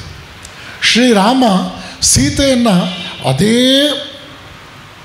ಅವಳನ್ನು ಮರಳಿ ಪಡಿಬೇಕಾದರೆ ಯಾವ ರೀತಿಯಲ್ಲಿ ಧರ್ಮದ ಚೌಕಟ್ಟನ್ನು ಮೀರದೆ ಶ್ರೀರಾಮಚಂದ್ರ ಹೇಗೆ ಅಷ್ಟು ಕಾಲ ತೆಗೆದುಕೊಂಡು ರಾವಣನ ವಧೆಯೊಂದಿಗೆ ಸೀತೆಯನ್ನು ಮತ್ತೆ ಅಗ್ನಿಪ್ರವೇಶದ ಮೂಲಕ ಮತ್ತು ಅವಳ ಪವಿತ್ರತೆಯನ್ನು ಪ್ರೂವ್ ಮಾಡಿ ಅವನು ಅಕ್ಸೆಪ್ಟ್ ಮಾಡ್ತಾನೆ. ಹೀಗಾಗಿ ಶ್ರೀರಾಮನ ಕಾಲದಲ್ಲಿ ನಮಗೆ ರಾಮೋ ವಿಗ್ರಹವಾನ್ ಧರ್ಮ ಅನ್ನುವಂತಹ ಒಂದು ಪವಿತ್ರವಾದ ಆ ಉದ್ಗಾರ ಇದೆಯಲ್ಲ. ಧರ್ಮ ಅಂದರೆ ಅದು ತತ್ವ ಮನುಷ್ಯ ರೂಪವನ್ನು ಪಡೆದರೆ ಅದು ರಾಮನೇ ಆಗುತ್ತದೆ ಅನ್ನುವಂಥದ್ದು. ಶ್ರೀಮದ್ ರಾಮಾಯಣವನ್ನು ಆ ರೀತಿಯಲ್ಲಿ ನಾವು ಅವಲೋಕನ ಮಾಡಬೇಕು. ಮಹಾಭಾರತದ ಕಾಲಕ್ಕೆ ಬನ್ನಿ. ಶ್ರೀಕೃಷ್ಣ ಭಗವದ್ಗೀತೆಯಲ್ಲಿ ನಾವು ಶ್ಲೋಕಗಳನ್ನು ಗಟ್ಟು ಮಾಡಿಸ್ಬಿಡ್ತೇವೆ, ಮಕ್ಕಳಿಗೆ ಅರ್ಥ ಮಾಡಿಸ್ಬೇಕು. ತುಂಬ ಜನ ಪೇರೆಂಟ್ಸು ತಮ್ಮ ಮಕ್ಕಳು ಶೈಶವದಲ್ಲಿ 2ನೇ ಕ್ಲಾಸು 3ನೇ ಕ್ಲಾಸು 4ನೇ ಕ್ಲಾಸ್ ಹಂತದಲ್ಲಿ, ಸ್ವಾಮೀಜಿ ನಮ್ಮ ಮಗು ಎಷ್ಟು ಚೆನ್ನಾಗಿ ಭಗವದ್ಗೀತೆ ಶ್ಲೋಕ ಹೇಳುತ್ತೆ ಗೊತ್ತಾ, ಶ್ಲೋಕ ಹೇಳಿಸು ಬಿಡ್ತಾರೆ. ಅವನು ಹೈಸ್ಕೂಲಿಗೆ ಬರೋಷ್ಟೊತ್ತಿಗೆ ದೊಡ್ಡ ಕಾಂಪ್ಲಿಕೇಟೆಡ್ ಆಗಿಬಿಡ್ತಾನೆ ಅವನು ಎಕ್ಸ್ಟರ್ನಲ್ ಎಕ್ಸ್ಪೋಷನ್ನಲ್ಲಿ. ಆಮೇಲೆ ಅವನನ್ನು ಕರ್ಕೊಂಡು ಬಂದು ಕೌನ್ಸಿಲರ್ ಹತ್ರ ಕರ್ಕೊಂಡು ಹೋಗಬೇಕು ಅಂತಿದ್ದೀವಿ ಸ್ವಾಮೀಜಿ, ನಿಮಗೇನು ಅನಿಸುತ್ತೆ? ಕೌನ್ಸಿಲಿಂಗ್ ಮಾಡಿಸ್ಬೇಕು ಅವನಿಗೆ. ನಾನು ಬೆಂಗಳೂರಿನಲ್ಲಿ 2 ವಿಶ್ವವಿದ್ಯಾನಿಲಯಗಳಲ್ಲಿ ಕೆಲಸ ಮಾಡ್ತೇನೆ. The life and philosophy of Vivekananda ಕುರಿತಾಗಿ ಪಾಠ ಮಾಡ್ತೇನೆ. ಸನ್ಯಾಸಿಯೊಬ್ಬ 18ರಿಂದ 25 ವರ್ಷದೊಳಗಿನ 16 ಐಚ್ಛಿಕ ವಿಷಯಗಳೊಂದಿಗೆ ಓದ್ತಾ ಇರ್ತಕ್ಕಂಥ ಮಕ್ಕಳು ಒಂದು ಓಪನ್ ಎಲೆಕ್ಟಿವ್ ಆಗಿ ತೆಗೆದುಕೊಂಡಂಥ ಈ ಸಬ್ಜೆಕ್ಟ್ಗೆ 2-2.5 ಗಂಟೆ ತರಗತಿಯಲ್ಲಿ ಪಾಠ ಮಾಡ್ತೇನೆ. ನೃಪತುಂಗ ಯೂನಿವರ್ಸಿಟಿ ಮತ್ತು ಚಾಣಕ್ಯ ಯೂನಿವರ್ಸಿಟಿಯಲ್ಲಿ. ಒಮ್ಮೆ ಟೀಚರ್ಸ್ ನನ್ನನ್ನು ಪ್ರಶ್ನೆ ಕೇಳಿದ್ರು. ನಾನು ಅಲ್ಲಿ ಒಂದು 20 ಡಿಪಾರ್ಟ್ಮೆಂಟ್ಸ್ ಇದೆ. ವಾರಕ್ಕೊಮ್ಮೆ ಮಕ್ಕಳಿಗೆ 2.5 hours ಪಾಠ ಮಾಡ್ತೇನೆ. ಅದಕ್ಕೆ ಮೊದಲು 1 hour exclusive for A specific departmental resource persons I interact with them. Yesterday I had an interaction with the engineering fraternity of Chanakya University. It was nearly 20 people, the people who are serving the purpose of teaching in the Department of Engineering. They assembled and we had an excellent conversation. ಅದರಲ್ಲಿ ನಾನೊಂದು ಮಾತು ಹೇಳಿದೆ. ಮಕ್ಕಳು ಹೇಳಿದ ಮಾತು ಕೇಳ್ತಾ ಇಲ್ಲ ಅಂತ ಯಾರಾದರೂ ಕಂಪ್ಲೇಂಟ್ ಮಾಡಿದ್ರೆ ನಾವು ಟೀಚರ್ಸ್ ತಿಳ್ಕೋಬೇಕು, ನಮ್ಮ ಮನಸ್ಸೆಲ್ಲೋ ನಮ್ಮ ಮಾತು ಕೇಳ್ತಾ ಇಲ್ಲ ಅಂತ. ಪೇರೆಂಟ್ಸು ಟೀಚರ್ಸು ಒಂದು ವೇಳೆ ಮಕ್ಕಳು ಭಾಳಷ್ಟು ಅಶಿಸ್ತಿನಿಂದ ಇದ್ದಾರೆ, ಅವ್ರನ್ನ ಕೌನ್ಸಿಲಿಂಗ್ಗೆ ಕಳಿಸ್ಬೇಕು ಅಂತಂದರೆ ನಾನು ದೇವರ ಸನ್ನಿಧಿಯಲ್ಲಿ ಹೇಳ್ತೇನೆ, a teacher is an excellent counsellor. ಒಬ್ಬ ಟೀಚರ್ ತನ್ನ ಕೌನ್ಸಿಲಿಂಗ್ ಪ್ರೊಫೆಷನ್ನಿಂದ ವಿಫಲನಾದರೆ ಬಹುಶಃ ನಮಗೆ ಜಗತ್ತಿನಲ್ಲಿ ಇನ್ಯಾವ ಬೇರೆ ಕೌನ್ಸಿಲರ್ಸು ಕೂಡ ಪಾಪ ಅವ್ರು ಮಾಡ್ತಿರೋ ಕಾರ್ಯದ ಬಗ್ಗೆ ನನಗೆ ಗೌರವ ಇದೆ. ಆದರೆ ಒಬ್ಬ ಪೇರೆಂಟ್ ಮತ್ತು ಒಬ್ಬ ಟೀಚರ್ನ ಪ್ರಮಾಣದಲ್ಲಿ, ಒಬ್ಬ ಗುರುವಿನ ಪ್ರಮಾಣದಲ್ಲಿ, ಒಬ್ಬ ಸನ್ಯಾಸಿಯ ಪ್ರಮಾಣದಲ್ಲಿ ಕೌನ್ಸಿಲಿಂಗ್ ಮಾಡೋದು ಅಷ್ಟು ಸುಲಭ ಅಲ್ಲ. ಯಾಕೆಂದರೆ ರಾಮಕೃಷ್ಣಾಶ್ರಮದ ಪೂಜ್ಯ ಯತಿಗಳು 100 ಮಕ್ಕಳು ಆತ್ಮಹತ್ಯೆ ಮಾಡ್ಕೊಳ್ಳೋದನ್ನು ತಪ್ಪಿಸಿದ್ದಾರೆ. ಎಷ್ಟೋ ವಿವಾಹ ವಿಚ್ಛೇದನೆಗಳು ಅಲ್ಲಿ ಡ್ರಾಪ್ ಆಗಿ ಅವ್ರು ಚೆನ್ನಾಗಿ ಜೀವನ ಮಾಡ್ಕೊಳ್ಳುವಂಥದ್ದಾಗಿದೆ. ಎಷ್ಟೋ ಜನ ಲಿವಿಂಗ್ ಟುಗೆದರ್ ಆಗಿದ್ದವರು ಫಾರಿನ್ನಲ್ಲಿ ನಮ್ಮ ಮಾತು ಕೇಳಿ ಚರ್ಚಿಗೆ ಹೋಗಿ ಮದುವೆ ಮಾಡಿಕೊಂಡು ಸುಖವಾಗಿದ್ದಾರೆ. ಎಷ್ಟೋ ಜನ ಮಕ್ಕಳಾಗದಲ್ಲೇ ಇರ್ತಕ್ಕಂಥವ್ರು ಮಕ್ಕಳನ್ನು ಅಡಾಪ್ಟ್ ಮಾಡಿಕೊಂಡು ಲೀಗಲಿ ಆ ಮಕ್ಕಳನ್ನು ಸಾಕ್ತಾ ಇದ್ದಾರೆ. ಮಾರಿಯಾ ಅಂತೊಬ್ಬಳು ನನಗೂ ಮತ್ತು ನಿರ್ಭಯಾನಂದರಿಗೆ ಭಾಳ ಪರಿಚಿತ ಹುಡುಗಿ, ಸ್ಪೇನ್ ದೇಶದಲ್ಲಿ. ಮೈಕೆಲ್ ಆಕೆಯ ಗಂಡ, ಅವರೀರ್ವರು ಲಿವಿಂಗ್ ಟುಗೆದರ್ ಇದ್ದವರು. ನಮ್ಮ ಪ್ರೀತಿಯ ಮಾರ್ಗದರ್ಶನದ ಮಾತು ಕೇಳಿ ಅವರು ಚರ್ಚಿಗೆ ಹೋಗಿ ಮದುವೆ ಆದರು. 5-6 ವರ್ಷ ಆದರೂ ಮಕ್ಕಳಾಗಲಿಲ್ಲ. ಮಾರಿಯಾ, ಮೈಕೆಲ್ ಬಹಳ ಒಳ್ಳೆಯ ಜೀವನ ನಡೆಸ್ತಾ ಇದ್ದಾರೆ. ಒಬ್ಬಳೀಗ ಪಾರ್ವತಿ ಆಗಿದ್ದಾಳೆ, ಮೈಕೆಲ್ ಮಹೇಶ್ ಆಗಿದ್ದಾನೆ. ತನ್ನ ಹೆಸರನ್ನು ಕೂಡ ಬದಲಾಯಿಸ್ಕೊಂಡಿದ್ದಾರೆ ಅವರು. Hour spiritual name is this ಅಂತ ಹೇಳ್ತಾರೆ. ನೀವು ಒಳ್ಳೊಳ್ಳೆ ಹೆಸರಿಟ್ಟಿರ್ತೀರಿ ನಿಮ್ಮ ಮಕ್ಕಳಿಗೆ, ಆದರೆ ಅವ್ರನ್ನ ಪಿಂಕಿ ಟಿಂಕಿ ಟೊಂಕಿ ಅಂತ ಕರೆಯೋದಂತೂ ತಪ್ಪಲಿಲ್ಲ ನಿಮಗೆ. ಆ ಪಿಂಕಿ ಟಿಂಕಿ ಟೊಂಕಿಗಳು ಮಹೇಶ ಪಾರ್ವತಿ ಅಂತ ಹೆಸರಿಟ್ಕೊಂಡಿದ್ದಾರೆ. ನೋಡಿ ವ್ಯತ್ಯಾಸಗಳು ಹೀಗೆ. ಅವ್ರಿಗಿದು ಬೇಕು, ನಿಮಗೆ ಕೆಂಪಿ ಅಂದರೆ ಹಳ್ಳಿಯ ಹೆಸರಾಗುತ್ತೆ. ಕೆಂಪಿಯನ್ನು ಪಿಂಕಿ ಅಂತ ಕರೆದುಬಿಟ್ರೆ ನಿಮಗೇನೋ ಒಂದು ಸಂತೋಷ. ಏನಪ್ಪ ರಾಮಲಿಂಗಪ್ಪ? ಹಾಗೆ ಕೆಂಪಿ ಅಂದರೆ ಹಳ್ಳಿ ಹೆಸರು, ಅದು ಹಳ್ಳಿ ಹೆಸರು. ಪಿಂಕಿ ಅಂದ್ಬಿಟ್ರೆ ಓಹೋ modern name, all right. If you are happy with that you better go accordingly. So ಅವಳು ಕೇಳ್ತಾಳೆ, ಒಂದು ಮೇಲ್ ಮಾಡಿ ಹೇಳ್ತಾಳೆ, Swamiji we don't have issues, I want to adopt a child, specially a Hindu child ಅಂತ ಬರೀತಾರೆ. ಇದೆಲ್ಲ ಇವತ್ತಿನ ಪ್ರಪಂಚದಲ್ಲಿ ನಡೀತಾ ಇರ್ತಕ್ಕಂಥ ವಿಷಯವನ್ನು ನಿಮ್ಮ ಗಮನಕ್ಕೆ ತರ್ತಾ ಇದ್ದೇನೆ. ಗಮನಿಸ್ತಾ ಹೋಗಿ. ಏನು ಅದ್ಭುತವಾದ ಒಂದು ಪರಂಪರೆ ಈ ದೇಶದ್ದು. ಧರ್ಮೋ ರಕ್ಷತಿ ರಕ್ಷಿತ ಅನ್ನೋ ಮಾತನ್ನು ನಮ್ಮ ಕಾರ್ಯಕ್ರಮದ ಪ್ರಾರಂಭದಲ್ಲೇ ನೀವು ಕೇಳಿದ್ರಿ. ಶ್ರೀಕೃಷ್ಣ ಭಗವದ್ಗೀತೆಯಲ್ಲಿ ಸ್ವಲ್ಪಮಪ್ಯಸ್ಯ ಧರ್ಮಸ್ಯ ತ್ರಾಯತೆ ಮಹತೋ ಭಯಾತ್ ಅನ್ನೋ ಅಭಯವನ್ನು ಕೊಟ್ಟ. ಸ್ವಲ್ಪವೇ ಧರ್ಮವನ್ನು ಅನುಸರಿಸಿದ್ರೂ ಕೂಡ ಬಹಳ ದೊಡ್ಡ ಪ್ರಮಾಣದ ಆಘಾತದಿಂದ, ಅನಾಹುತದಿಂದ ನೋವಿನಿಂದ, ನಷ್ಟದಿಂದ ಮನುಷ್ಯ ಪಾರಾಗ್ತಾನೆ. ಪ್ರಾಣ ಹೋಗೋ ಕಡೆ ಕೈಯೋ ಕಾಲೋ ಹೋಗುತ್ತೆ, ಕೈಯೋ ಕಾಲೋ ಹೋಗೋ ಕಡೆ ಬೆರಳೋ ಉಗುರೋ ಹೋಗುತ್ತೆ, ಉಗುರು ಹೋಗೋ ಕಡೆ ಒಂದು ಸಣ್ಣ ಪ್ರಿಕ್ಕಾಗಿ ಒಂಚೂರು ಬ್ಲಡ್ ಹೋಗ್ಬೋದು. ಈ ಬ್ಲಡ್ ಸ್ಯಾಂಪಲ್ ಕೊಡೋಕೆ ಹೋಗ್ತಿರಲ್ಲ ನೀವು ಲ್ಯಾಬ್ಗೆ, ಅಷ್ಟು ಮಟ್ಟಿಗೆ ಒಂದು ಗಾಯ ಆಗ್ಬೋದು. ಸ್ವಲ್ಪಮಪ್ಯಸ್ಯ ಧರ್ಮಸ್ಯ ತ್ರಾಯತೆ ಮಹತೋ ಭಯಾತ್.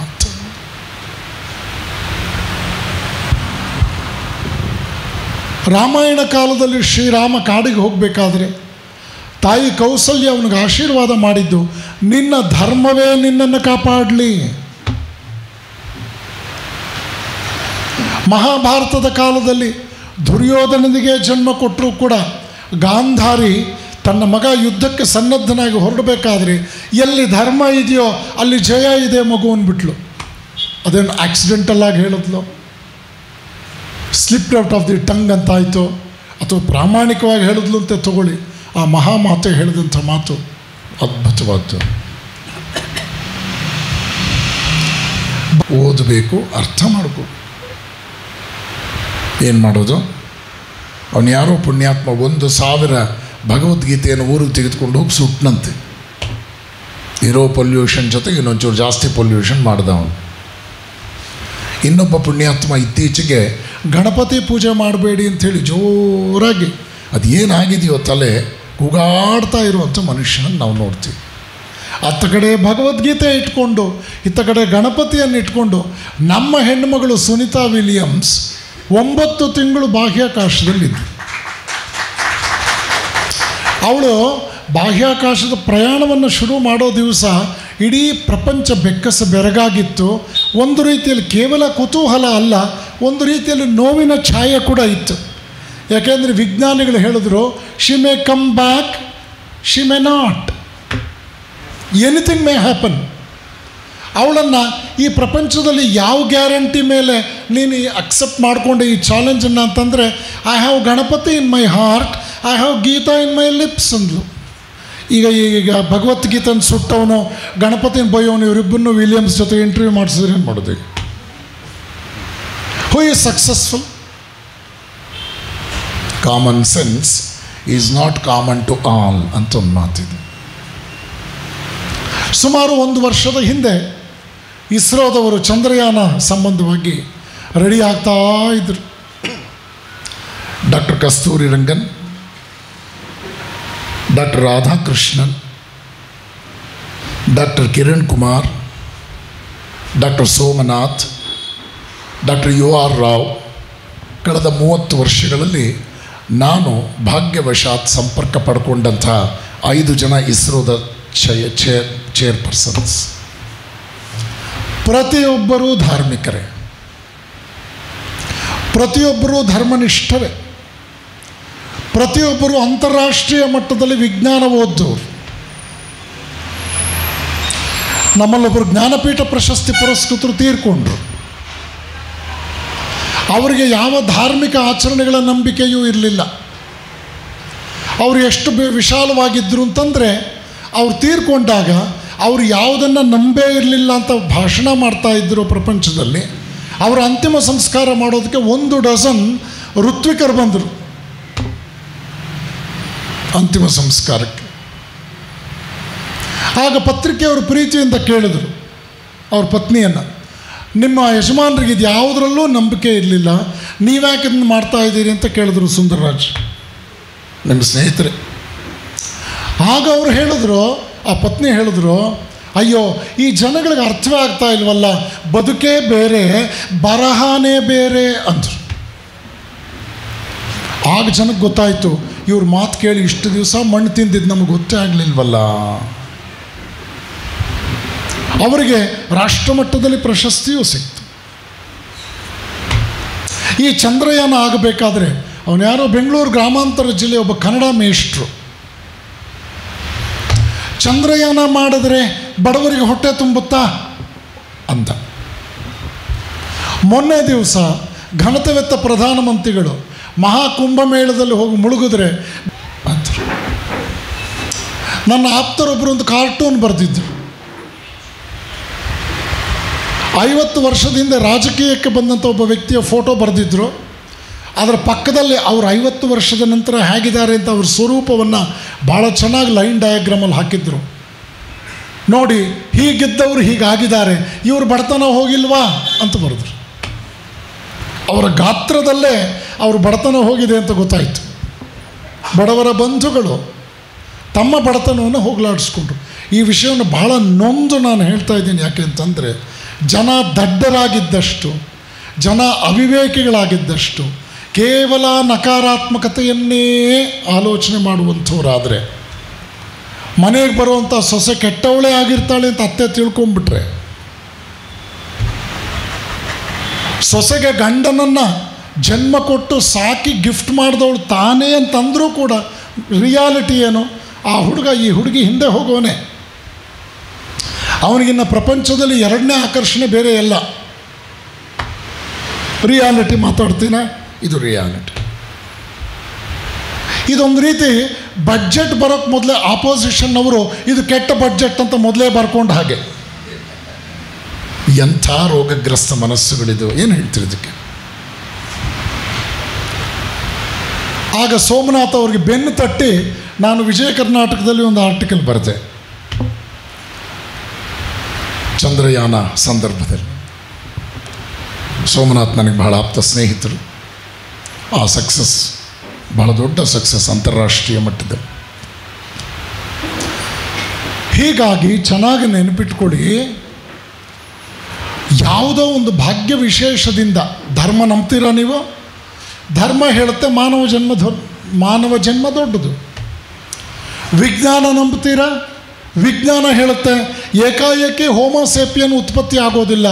ಏಕಕೋಶ ಜೀವಿಯ ಹಂತದಿಂದ ವಿಕಾಸಗಳು ನೂರಾರು ಹಂತದಲ್ಲಿ ಸಾಗಿ ಬಂದು ಆ ಜೀವಿ ಹೋಮೋಸೇಪಿಯನ್ ಮನುಷ್ಯ ಆಗ್ತಾನೆ ಅಂತ. ಅತ್ತ ಕಡೆ ವಿಜ್ಞಾನ, ಇತ್ತ ಕಡೆ ಅಧ್ಯಾತ್ಮ ಎರಡೂ ಹೇಳುತ್ತೆ ಮಾನವ ಜನ್ಮ ಅನ್ನೋದು ಬಿಟ್ಟಿ ಭಾಗ್ಯ ಯೋಜನೆಯ ಪ್ರಾಡಕ್ಟ್ ಅಲ್ಲ. ನಮ್ಗೆ ಅರ್ಥ ಆಗಬೇಕಲ್ಲ.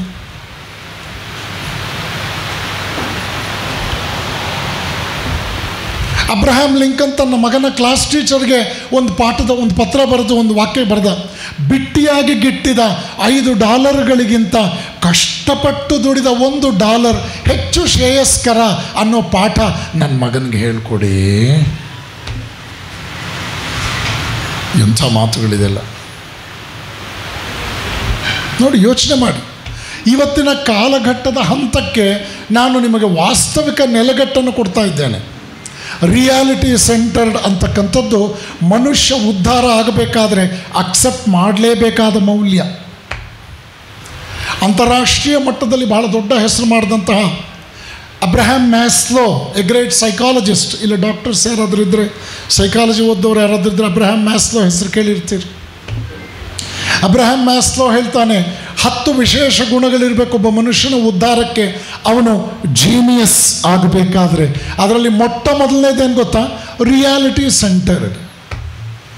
10ನೇದು ಯಾವುದು ಗೊತ್ತಾ?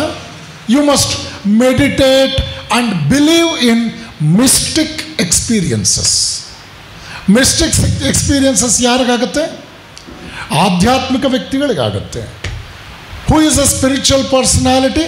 ಯಾರು ಆಧ್ಯಾತ್ಮಿಕ ವ್ಯಕ್ತಿ? ಇದನ್ನು ಭಾರತೀಯ ಸಂಸ್ಕೃತಿ ಅದ್ಭುತವಾಗಿ ವಿವರಿಸ್ತು. ಮಹಾಭಾರತದ ಕಾಲದಲ್ಲೇ ಜ್ಞಾನಂ ವಿಜ್ಞಾನ ಸಹಿತಂ, ಇದು ಕೃಷ್ಣನ ಉದ್ಗಾರ. ನೋಡಿ, ಇಲ್ಲೆಲ್ಲ ಕಡೆ ನಾವಿದನ್ನು ನೋಡ್ತೇವೆ.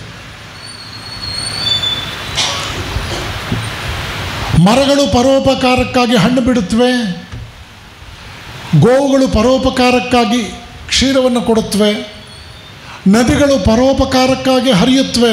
ಓ ಮನುಷ್ಯನೇ, ನಿನ್ನ ಜೀವನ ಪರೋಪಕಾರಕ್ಕಾಗಿ. ಸುಭಾಷಿತ ಇದು. ಪರೋಪಕಾರಾಯ ಫಲಂತಿ ವೃಕ್ಷಾಃ, ಪರೋಪಕಾರಾಯ ವಹಂತಿ ನದ್ಯಾಃ, ಪರೋಪಕಾರಾಯ ದುಹಂತಿ ಗಾವಃ, ಪರೋಪಕಾರಾರ್ಥಂ ಇದಂ ಶರೀರಂ. 3ನೇ ಕ್ಲಾಸ್ನಲ್ಲಿದ್ದ ಕಪಾಳಕ್ಕೆ ಹೊಡೆದು ನಮ್ಮಮ್ಮ ಹೇಳಿಕೊಟ್ಟ ಶ್ಲೋಕ ಇದು. 3ನೇ ಕ್ಲಾಸ್ನಲ್ಲಿದ್ದ ಕಪಾಳಕ್ಕೆ ಹೊಡೆದು ನಮ್ಮಮ್ಮ ಹೇಳಿಕೊಟ್ಟ ಶ್ಲೋಕ ಇದು. ಇವತ್ತು 3ನೇ ಕ್ಲಾಸ್ ಓದೋ ಮಕ್ಕಳಿಗೆ ನೀವೇನು ಹೇಳ್ಕೊಡ್ತೀರಿ ಹೇಳ್ಕೊಡೋಕೆ ನಿಮಗೇನು ಬರುತ್ತೆ ಮೊದಲನೇದನ್ನ ಯೋಚನೆ ಮಾಡೀನಿ, ಏನೇನು ಬರುತ್ತೆ ಅಂತ ಪಟ್ಟಿ ಮಾಡೀನಿ. 1 ಡಜನ್ ದಾಟುತ್ತಾ ನೋಡಿ. You are all more or less biological parents. Very unfortunately you are biological parents more or less. ಎಲ್ಲಿ ಬಯೋಲಾಜಿಕಲ್ ಪೇರೆಂಟ್ಸ್ ಇರ್ತಾರೋ ಅಲ್ಲಿ ಕೌನ್ಸಿಲಿಂಗ್ ಸೆಂಟರ್ಸ್ ಜಾಸ್ತಿ ಬೇಕು. ಎಲ್ಲಿ ಬಯೋಲಾಜಿಕಲ್ ಪೇರೆಂಟ್ಸ್ ಇರ್ತಾರೋ ಅವರು ಜನ್ಮ ಕೊಡ್ತಾರೆ. ಇವತ್ತು ಮಕ್ಕಳನ್ನ ಹೆರುವುದು ಭಾಳ ಸುಲಭ. Cloud 9 ಅಂತಾಗಿದೆ. 10, 11 ಎಲ್ಲಿಗಾಗುತ್ತೋ ಗೊತ್ತಿಲ್ಲ, ಇನ್ನು ಮುಂದೆ ಆಗುತ್ತೆ. ಮಕ್ಕಳನ್ನೇ ಹೆರೋದಕ್ಕೆ ಆಸ್ಪತ್ರೆಗಳಲ್ಲಿ ದೊಡ್ಡ ಫೀಸ್ ಕಟ್ಟುವಂಥದ್ದೇ ಒಂದು ಘನತೆ. ಇವತ್ತು ಮಕ್ಕಳನ್ನು ಹೆರುವುದೇ ಒಂದು ಘನತೆ.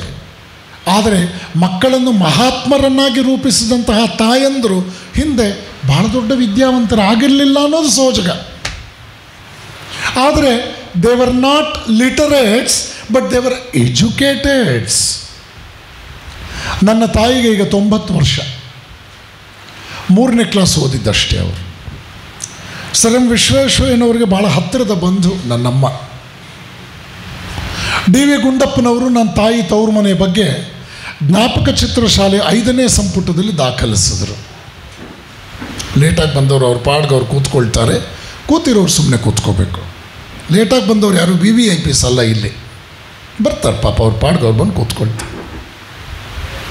ಅವ್ರನ್ನೇನೋ ಉತ್ಸವ ಮೂರ್ತಿ ಥರ ನೋಡ್ಕೊಂಡು ನೀವು ಡೋಂಟ್ ಕ್ರಿಯೇಟ್ ಡಿಸ್ಟರ್ಬೆನ್ಸ್. ಇದನ್ನೇ ನಾನು ಹೇಳಿದ್ದು, common sense is not common to all. ಇದನ್ನೇ ಹೇಳಿದ್ದು. ನನ್ನ ತಾಯಿ ಈಗ ಹಾಸಿಗೆ ಹಿಡಿದಿದ್ದಾರೆ, 90 ವರ್ಷ ಅವರಿಗೆ. 5 ಗಂಡು ಮಕ್ಕಳಲ್ಲಿ 4 ಜನ ಸನ್ಯಾಸಿಗಳಾಗೋದಕ್ಕೆ ಹರಸಿದಂಥವಳು ನನ್ನಮ್ಮ. ಅದೊಂದು ವಿಶ್ವ ದಾಖಲೆ. ನಾನೊಂದು 6 ತಿಂಗಳ ಹಿಂದೆ ಅವ್ರು ನೋಡೋಕ್ಕೆ ಹೋದಾಗ ನನ್ನನ್ನು ಕೇಳಿದ್ರು, ಏನಪ್ಪ ಕೋವಿಡ್ ಆದಮೇಲೆ ಭಕ್ತರೆಲ್ಲ ಬರ್ತಾ ಇದ್ದಾರೆ ಆಶ್ರಮಕ್ಕೆ. ನಾ ಹೇಳ್ತಾ ಇದ್ದೆ, ಇನ್ನೂ ಆ ಸೂತಕದಿಂದ ಆಚೆಗೆ ಬಂದಿಲ್ಲ ಮನಸ್ಸುಗಳು, ಸ್ವಲ್ಪ ಬರ್ತಾ ಇದ್ದಾರೆ ಜನ. ಆದರೆ ಕೋವಿಡ್ ಮೊದಲಿದ್ದ ಉತ್ಸಾಹ ಆ ಪ್ರಮಾಣದಲ್ಲಿ ಇನ್ನೂ ಕೂಡ ಅದು ಅಪ್ಡೇಟ್ ಆಗಿಲ್ಲ, ಬರ್ತಾ ಇದ್ದಾರೆ ಜನ ಅಂದೆ ನಾನು ಅಲ್ಲಿಗೆ ಅವ್ರ ಮಾತು ನಿಲ್ಲಿಸ್ತಾರೆ, ಅವ್ರಿಗೆ ಉತ್ತರ ಕೊಟ್ಟನಲ್ಲ ಅಂದ್ಕೊಂಡೆ.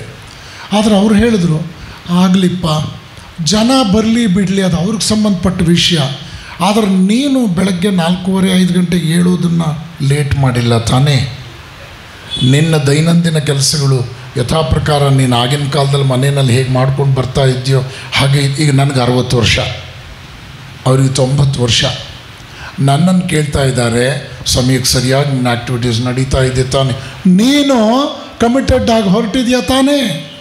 ಆ ತಾಯಿಗೆ ಸಮಾಜದ ಜನ ಬರ್ತಾ ಇದ್ದಾರೋ ಇಲ್ವೋ ಅನ್ನೋದ್ರ ಬಗ್ಗೆ ಕುತೂಹಲ. ಆದರೆ ನನ್ನ ಬಗ್ಗೆ ಕೇಳಿ ತಿಳ್ಕೊಳ್ಳೋದಕ್ಕೆ ಅದು ಒಂದು ರೀತಿಯಲ್ಲಿ ಅವ್ರಿಗೆ it's something like her responsibility. ನೋಡಿ, ಇಲ್ಲಿ ಧರ್ಮವನ್ನು ನೋಡ್ತೇವೆ. She is not mere biological mother. 1 generation of good mothering can create a society with peace, health and success. ಒಂದೇ ಒಂದು ತಲೆಮಾರಿನ ತಾಯಂದರು ಅರ್ಧ ಶತಮಾನದ ಕಾಲ ಸಮಾಜವನ್ನು ಚೆನ್ನಾಗಿ ನಡೆಸಬಲ್ಲರು ಅಂತಕ್ಕಂಥದ್ದು ರಿಸರ್ಚ್ನ ಔಟ್ಕಮ್. ನೋಡಿ, ಇದೆಲ್ಲ ಗಮನಿಸ್ಬೇಕು ನಾವು. ಈ ನಿಟ್ಟಿನಲ್ಲಿ ಧರ್ಮ ಅಂದರೆ ಏನು? ಹಾಗಾದರೆ ಧರ್ಮ ಅಂದರೆ ವೇದಗಳನ್ನು ಬೈಯೋದಾ? ಧರ್ಮ ಅಂದರೆ ಆಧ್ಯಾತ್ಮವನ್ನು ಬೈಯೋದಾ?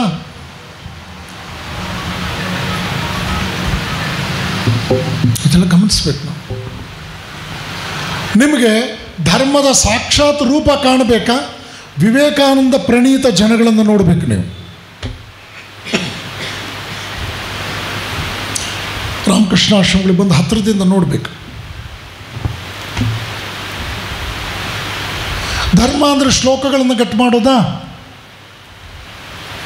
ಪುಂಖಾನುಪುಂಖವಾಗಿ ಅದನ್ನು ಉದ್ಧರಿಸೋದಾ? ಅಷ್ಟೇನಾ? ನೋಡಿ, ಇದೆಲ್ಲವೂ ಆತ್ಮವಿಶ್ಲೇಷಣೆಗೆ ಸಂಬಂಧಪಟ್ಟ ವಿಷಯ. ಜಗತ್ತು ಹೇಗೆ ನಡ್ಕೊಂಡು ಬಂತು ಅನ್ನೋದನ್ನ ನೀವು ಗಮನಿಸ್ತಾ ಹೋಗಿ, ಮನುಷ್ಯನ ವಿಕಾಸ, ಸಿವಿಲೈಸೇಷನ್ ಸಾಗಿದಂತೆ ನಿಮಗೆ ಕಾಣುವಂಥದ್ದು ಏನು ಗೊತ್ತಾ? ಭಯಂಕರವಾದ ಒಂದು ವಾಕ್ಯವನ್ನು ವಿವೇಕಾನಂದರು ಹೇಳಿದ ಮಾತನ್ನು ಯಥಾವತ್ತಾಗಿ ನಿಮ್ಮ ಮುಂದೆ ಇಡ್ತೇನೆ. During stone age man use to eat man. During stone age man use to eat man. Today in modern times, man is not eating another man, rather man is cheating man.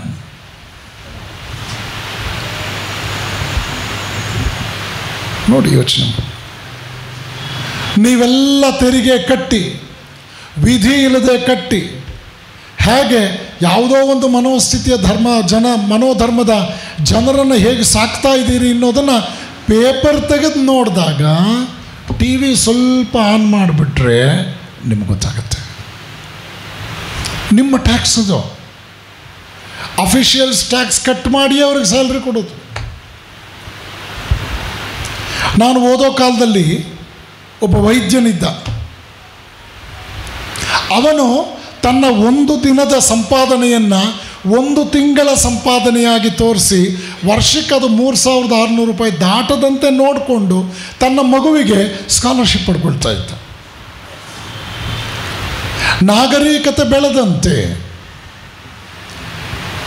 ನಾವು ತಪ್ಪಾಗಿ ಬಿಂಬಿಸುವ literacy ಅನ್ನೋದನ್ನು, ಶಿಕ್ಷಣ ಅಂತ ತಪ್ಪಾಗಿ ಬಿಂಬಿಸುವ ವಿಷಯವನ್ನು ನಾವು ಗಮನಿಸ್ತಾ ಹೋದರೆ, today we are literates, not educateds. Mass education ತಂದರು ಬ್ರಿಟಿಷ್ನವರು. ತುಂಬ ಜನ ಬಹಳ ಹೆಮ್ಮೆಯಿಂದ ಹೇಳ್ತಾರೆ, ಬ್ರಿಟಿಷ್ನವರು ಬಾರದೇ ಇದ್ದಿದ್ದರೆ ಜನಸಾಮಾನ್ಯರಿಗೆ ಶಿಕ್ಷಣ ಸಿಗ್ತಾ ಇರಲಿಲ್ಲ, ಪೋಸ್ಟ್ ಆಫೀಸ್ಗಳು ಬರ್ತಾ ಇರಲಿಲ್ಲ, ಸಮಾಜದಲ್ಲಿ ಏನೋ ಆಗ್ಬಿಡ್ತಾ ಇತ್ತು ಅನ್ನೋ ರೀತಿಯಲ್ಲಿ ಬಿಂಬಿಸ್ತಾರೆ. ಅದನ್ನು ಚರ್ಚೆ ಮಾಡೋಣ, ಮುಕ್ತವಾಗಿ ಒಂದು ಡಿಬೇಟ್ ಮಾಡೋಣ. ಅದನ್ನು ನೀವು ಯೋಚನೆ ಮಾಡಬೇಕು. ಎಜುಕೇಷನ್ ಅಕಾರ್ಡಿಂಗ್ ಟು ಇಂಡಿಯನ್ ಸನಾತನ ಧರ್ಮ, ಸನಾತನ ಧರ್ಮ. ಮೊನ್ನೆ ತಾನೇ ತಮಿಳ್ನಾಡಿನಲ್ಲಿ ಒಬ್ಬ ಸನಾತನ ಧರ್ಮವನ್ನು ಬಾಯಿಗೆ ಬಂದಾಗ ಬೈದ. ಅವನ ಹೆಂಡತಿ ಬಂದು ಕೊಲ್ಲೂರಿನಲ್ಲಿ ಪಾಪ ತಾಯಿಗೆ ಸೇವೆ ಮಾಡಿಬಿಟ್ಟು. ಯಾಕಿದು ಈ ಹಿಪೋಕ್ರಸಿ? ಯಾಕಿದು ಹಿಪೋಕ್ರಸಿ ಅಂತ ಅನ್ಸಲ್ವ ನಿಮಗಿದು? ಪ್ರಾಮಾಣಿಕವಾಗಿ ಹೇಳಿ. I don't want truth, but I want convenient version of truth. ಮನುಷ್ಯ ರೂಪೇಣ ಮೃಗಾಶ್ಚರಂತಿ. ಈ ರೀತಿಯಲ್ಲಿ ಜನರಿಗೆ ಎಲ್ಲೋ ಒಂದು ಕಡೆ by and large convenient version of truth ಬೇಕಾಗಿರೋದ್ರಿಂದ ನಿಜವಾದ ಧರ್ಮ ಅವರಿಗೆ ಅರ್ಥ ಆಗೋದಿಲ್ಲ. ಹಾಗಾಗಿ ಧರ್ಮ ಅನಿವಾರ್ಯ ಅಂತ ಅನಿಸೋದಿಲ್ಲ. ಟೀಚರ್ ಪಾಠ ಮಾಡಿದ್ರಂತೆ, simple life, my experiments with truth. ಗಾಂಧೀಜಿಯವ್ರ ಬಗ್ಗೆ MK ಗಾಂಧಿ ಅಂತಲೇ ಬಳಸ್ತೀನಿ ನಾನು. ತರಗತಿಯಲ್ಲಿ ಡಿಕ್ಟೇಷನ್ ಕೊಟ್ಟರು. 40 ಮಕ್ಕಳಲ್ಲಿ 39 ಮಕ್ಕಳು ಅತ್ಯಂತ ಪ್ರಾಮಾಣಿಕವಾಗಿ ಕಾಪಿ ಮಾಡಿದ್ರು. ನಿಮಗೆ ಈ ಶಬ್ದ ಎಷ್ಟು ಚೆನ್ನಾಗಿ ಅರ್ಥ ಆಯಿತು. ನಮ್ಮೂರಿಗೊಬ್ಬ ಆಫೀಸರ್ ಬಂದಿದ್ದಾನೆ, ದುಡ್ಡು ಕೊಟ್ಬಿಟ್ರೆ ನಿಯತ್ತಾಗಿ ಕೆಲಸ ಮಾಡಿಕೊಡ್ತಾನೆ ಅಂತ ಮಾತಾಡ್ತಾರೆ. ಈಗ ನನಗೆ ಅರ್ಥ ಈ ನಿಯತ್ಗೂ ಈ ಡೆಫಿನೇಷನ್ ಈಗ ಟ್ಯಾಲಿ ಆಗಲ್ಲ. ಅದು ಸೀಡ್ಲೆಸ್ ಕಡಲೆಕಾಯಿ ಅಂದಾಗಾಯ್ತು.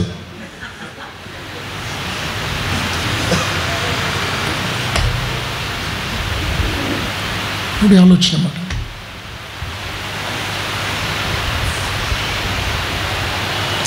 ಮಾಸ್ ಎಜುಕೇಷನ್ ಎಷ್ಟು ಡೈಲ್ಯೂಟ್ ಮಾಡ್ತು. ನಿಜವಾದ ಎಜುಕೇಷನ್ ಯಾವುದಾಗಿತ್ತು? ಭಾರತ ನೀವು ಇನ್ಯಾವುದೋ ರೀತಿಯಲ್ಲಿ, ಇದನ್ನು ಯಾವುದೋ ರೀತಿಯಲ್ಲಿ ರೈಟಿಸ್ಟ್ ಆ್ಯಟಿಟ್ಯೂಡ್ ಅಂತಲೋ ಕೇಸರೀಕರಣ ಅಂತಲೋ, ಇದು ಸರಿ ಇದ್ರೆ ವರಸೆ ಬರಬಾರ್ದು. ಅದಕ್ಕೆ ಮನುಷ್ಯ ಕುರುಡನಾದರೂ ಕೂಡ ಅವನು ಬದುಕಬಲ್ಲ, ಕಿವುಡನಾದರೂ ಬದುಕಬಲ್ಲ, ಕೈಕಾಲಿಲ್ಲದೆ ವೈಕಲ್ಯ ಇದ್ದರೂ ಬದುಕಬಲ್ಲ. ಇದು ಸರಿಯಾಗಿಲ್ಲದೆ ಇದ್ದರೆ ಬಹಳ ಕಷ್ಟ. ಎಷ್ಟು ಕಷ್ಟ ಇದೆ, ದೊಡ್ಡ ಚಾಲೆಂಜ್ ಇದೆ. ಹಾಗಾಗಿ ಧರ್ಮ ಹಾಗಾದರೆ ಅನಿವಾರ್ಯ ಯಾಕೆ? ಧರ್ಮ ಬೇಡ ಯಾಕೆ? ಧರ್ಮ ಬೇಕೇ ಬೇಕು ಯಾಕೆ? ಇದನ್ನು ವಿಶ್ಲೇಷಿಸಬೇಕು ನಾವು. ಗಾಂಧೀಜಿಯವರು 39 ಜನ ಕಾಪಿ ಹೊಡೆದ್ರು. ಗಾಂಧಿ ಪಕ್ಕದಲ್ಲಿ ಮೇಷ್ಟ್ರು ಹೋದರು, ಏ ಮೋಹನ, ಎಲ್ಲರೂ ಕೂಡ ಕಂಬೈನ್ಡ್ ಎಫರ್ಟಲ್ಲಿ ಕರೆಕ್ಟಾಗಿ ಕಾಪಿ ಹೊಡೆದಿದ್ದಾರೆ ಕಣೋ, ನೀನು ಕೂಡ ಆ ಕಡೆ ಈ ಕಡೆ ನೋಡಿ ಕಾಪಿ ಮಾಡು, ನೀನು ಬರೆದಿರೋ ತಪ್ಪು ಅಂದ್ರೆ ಮೇಷ್ಟ್ರು. ಗಾಂಧಿ ಕಾಪಿ ಮಾಡಲಿಲ್ವಂತೆ. ಆವತ್ತು 40 ಜನರಲ್ಲಿ 39 ಜನ ಕಾಪಿ ಮಾಡಿ ಕರೆಕ್ಟಾಗಿ ಬರೆದ್ರಂತೆ. ಕಾಪಿ ಮಾಡದೆ ತಪ್ಪಾಗಿ ಬರೆದವರು ಗಾಂಧಿ ಮಾತ್ರವಂತೆ. ಈ ಕಥೆಯನ್ನು ಮೇಷ್ಟ್ರು ಹೇಳಿದ್ರು. ಈ ಕಥೆಯಿಂದ ತಿಳಿದು ಬರುವ ನೀತಿ ಏನು ಅಂತ ಕೇಳಿದ್ರು ಮಕ್ಕಳನ್ನು. ಒಬ್ಬ ವಿದ್ಯಾರ್ಥಿ ನಿಂತ್ಕೊಂಡು ಏನು ಹೇಳಿರ್ಬೋದು ಅಂದಾಜು ಹೇಳಿ ನೋಡಿ. ಗಾಂಧೀಜಿಯವ್ರದ್ದು ಅಡ್ರು ಅಂತ ಹೇಳಿರ್ಬೋದಾ? ಇನ್ನೇನಾದರೂ ಏನೇ ಅದರ ಆನ್ಸರ್? ಗಾಂಧೀಜಿಯವ್ರಿಗೆ ಬುದ್ಧಿ ಕಡಿಮೆ ಅಂತ ಹೇಳಿರ್ಬೋದಾ? ಏನೇ ಅದರ ಆನ್ಸರ್? ಆ ಹುಡುಗ ಹೇಳಿದ್ನಂತೆ, ಸರ್ ನೀವು ಬೇಜಾರು ಮಾಡಿಕೊಂಡ್ರು ಪರವಾಗಿಲ್ಲ, ಹೇಳ್ತೀನಿ, ಕಾಪಿ ಹೊಡ್ಸೋ ಪಟಿಂಗ್ ಮೇಷ್ಟ್ರು ಗಾಂಧೀಜಿಯವ್ರ ಕಾಲದಲ್ಲೂ ಇದ್ರ ಸರ್ ಅಂದ. ನೋಡಿ, ಯೋಚನೆ ಮಾಡಿ. ಪರೀಕ್ಷೆಯಲ್ಲಿ ನೀವು CC ಕ್ಯಾಮ್ರಾ, ಕಚೇರಿಯ ಬಾಗಿಲಲ್ಲಿ ಬಯೋಮೆಟ್ರಿ ಇಟ್ಟ ಮೇಲೆ ನಮ್ಮ ಕ್ಯಾರೆಕ್ಟರ್ ಸರ್ಟಿಫಿಕೇಟ್ಗೆ ಟಿಶ್ಯೂ ಪೇಪರ್ಗಿಂತ ಜಾಸ್ತಿ ಬೆಲೆ ಇದೆಯಾ? ಇಲ್ಲಿ ನಿಮಗೆ ಧರ್ಮವೆಂದರೇನು, ಮಾನವನೇಕೆ ಧರ್ಮಾವಲಂಬಿ ಆಗಬೇಕು ಅರ್ಥ ಆಗುತ್ತೆ.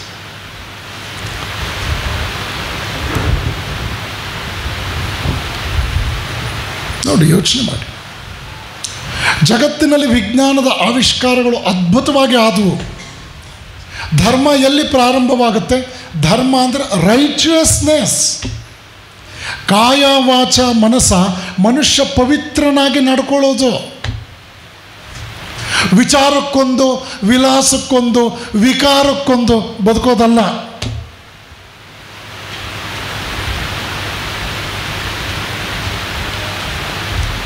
ಇಲ್ಲಿ ನಿಮಗೆ ಯಾವ ವ್ಯಾಲ್ಯೂಸ್ಗೆ ನೀವು ಬದ್ಧರಾಗ್ತೀರಿ ಅಂತಕ್ಕಂಥದ್ದು ನೀವೇನು ಅನ್ನೋದನ್ನ ಹೇಳುತ್ತೆ. ಪಾಟೀಲ್ ಪುಟ್ಟಪ್ಪನವರು ನನಗೆ ಬಹಳ ಆಪ್ತರು. ತುಮಕೂರು ಕಡೆ ಬಂದಾಗ ಎಷ್ಟೋ ಸಲ ಬಂದು ಗಂಟೆಗಟ್ಟಲೆ ನನ್ನ ಜೊತೆ ಕೂತ್ಕೊಳ್ತಾ ಇದ್ದರು. ಅವರೊಂದು ಸಲ ಹೇಳಿದ್ರು, ನನ್ನ ಸ್ನೇಹಿತ ಒಬ್ಬ ತನ್ನ ತಂಗಿ ಮಗನನ್ನು ಕರ್ಕೊಂಡು ಬಂದಿದ್ದ. ಅವನಿಗೆಲ್ಲಾದರೂ ರೆಕಮೆಂಡ್ ಮಾಡಿ ಕೆಲಸ ಕೊಡಿಸ್ಬೇಕು ಅಂತ ವಿನಂತಿಸ್ಕೊಂಡ. ಆ ವ್ಯಕ್ತಿಯನ್ನು ನೋಡ್ತಾ ಇದ್ದೆ, ನಾನು ನೋಡ್ತಾನೇ ಇದ್ದೆ. ಯಾಕೆಂದರೆ ಅವನಲ್ಲಿ ಏನೂ ವಿಶೇಷತೆ ಇರಲಿಲ್ಲ. ಆಗ ನನ್ನ ಸ್ನೇಹಿತ ಹೇಳ್ದ, he is my sister's son, he is good boy ಅಂತ. ಆಗ ನಾನು ಹೇಳಿದೆ, ಮೈ ಡಿಯರ್ ಫ್ರೆಂಡ್ಗೆ ಹೇಳಿದ್ರಂತೆ, he is good enough to become your son in law.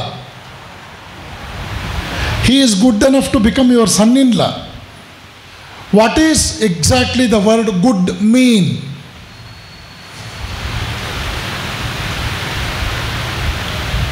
You need not remain a good person. Immediately the world will question you. You are good for what? Good for something you must be. Good for nothing. What is the ultimate? What is the result? ಧರ್ಮ ಇದನ್ನು ಪ್ರಶ್ನಿಸುತ್ತೆ ನಿಮ್ಮನ್ನು. ಧರ್ಮ ಧೀರತೆಯನ್ನು ಬಯಸುತ್ತದೆ, ಹೇಡಿಗಳಿಗಲ್ಲ ಧರ್ಮ. ಮಾನವನೇಕೆ ಧರ್ಮಾವಲಂಬಿ ಆಗಬೇಕು? ಧೀರತೆ ಬೇಕಾ? ಧರ್ಮಾವಲಂಬಿ ಆಗಬೇಕು. ಅನ್ಯಾಯದ ಮಾರ್ಗದಲ್ಲಿ ಗೆಲ್ಲೋದಕ್ಕಿಂತ ನ್ಯಾಯ ಮಾರ್ಗದಲ್ಲಿ ಸೋಲ್ತೇನೆ, ಈ ಗುಂಡಿಗೆ ನಿಮಗೆ ಬೇಕಾ? ಧರ್ಮಾವಲಂಬಿ ಆಗಬೇಕು. ಸ್ವಲ್ಪವೇ ಧರ್ಮವನ್ನು ಅನುಸರಿಸಿದ್ರು ಮಹತ್ತರವಾದ ಕಷ್ಟಗಳನ್ನು ಎದುರಿಸುವ ನೈತಿಕತೆ ನನ್ನೊಳಗೆ ಬರುತ್ತೆ ಅಂತಕ್ಕಂಥ ಧಾರ್ಷ್ಟ್ಯತೆಗೆ ನೀವು ಬದ್ಧರಾಗಬೇಕಾ? ಧರ್ಮಕ್ಕೆ ತಲೆಬಾಗಬೇಕು. ನಾನು ನಡೆದು ಬಂದ ದಾರಿ, I am answerable to all my activities. I know what I am, I mean what I say. ಈ ಮಾತುಗಳು ಏನು ಅದ್ಭುತ ಇದು. ಪ್ರಪಂಚ ಹುಟ್ಟಿದಾಗಲಿಂದಲೂ ಕೂಡ ಈ ಮಾತುಗಳು ಚಲಾವಣೆಯಲ್ಲಿದೆ. ಆದರೆ ಈ ಮಾತುಗಳಿಂದ ಕೆಲವರು ಮಾತ್ರ ಮಹಾತ್ಮರಾದರು.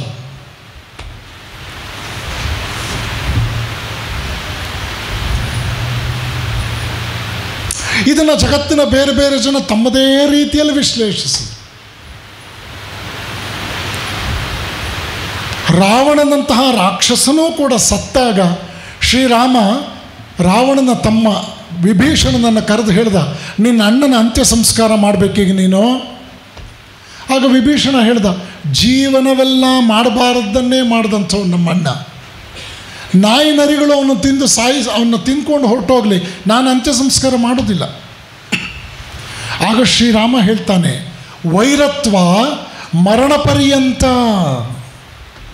ಸಾಯುವವರೆಗೆ ಮಾತ್ರ ನಾವು ವೈರತ್ವವನ್ನು ಸಾಧಿಸಬೇಕು. ಮನುಷ್ಯ ಸತ್ತ ಮೇಲೂ ಕೂಡ ವೈರತ್ವವನ್ನು ಮುಂದುವರಿಸಬಾರ್ದು. ದಯವಿಟ್ಟು ಮಾಡು.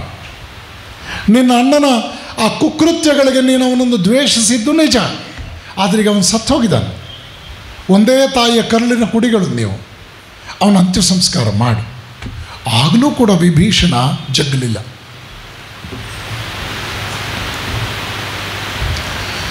ರಾಮ ಹೇಳ್ತಾನೆ, ರಣಚಂಡಿಯ ಮುಂದೆ ಯುದ್ಧಕ್ಕೆ ಎದುರು ಬದುರು ನಿಂತಾಗ ಶತ್ರುಗಳು ಸತ್ತವನ ಅಂತ್ಯ ಸಂಸ್ಕಾರವನ್ನು ಸೋದರನ ಸ್ಥಾನದಲ್ಲಿ ನಿಂತು ಗೆದ್ದವನು ಮಾಡಬೇಕು ಅನ್ನೋದು ಯುದ್ಧ ನೀತಿ.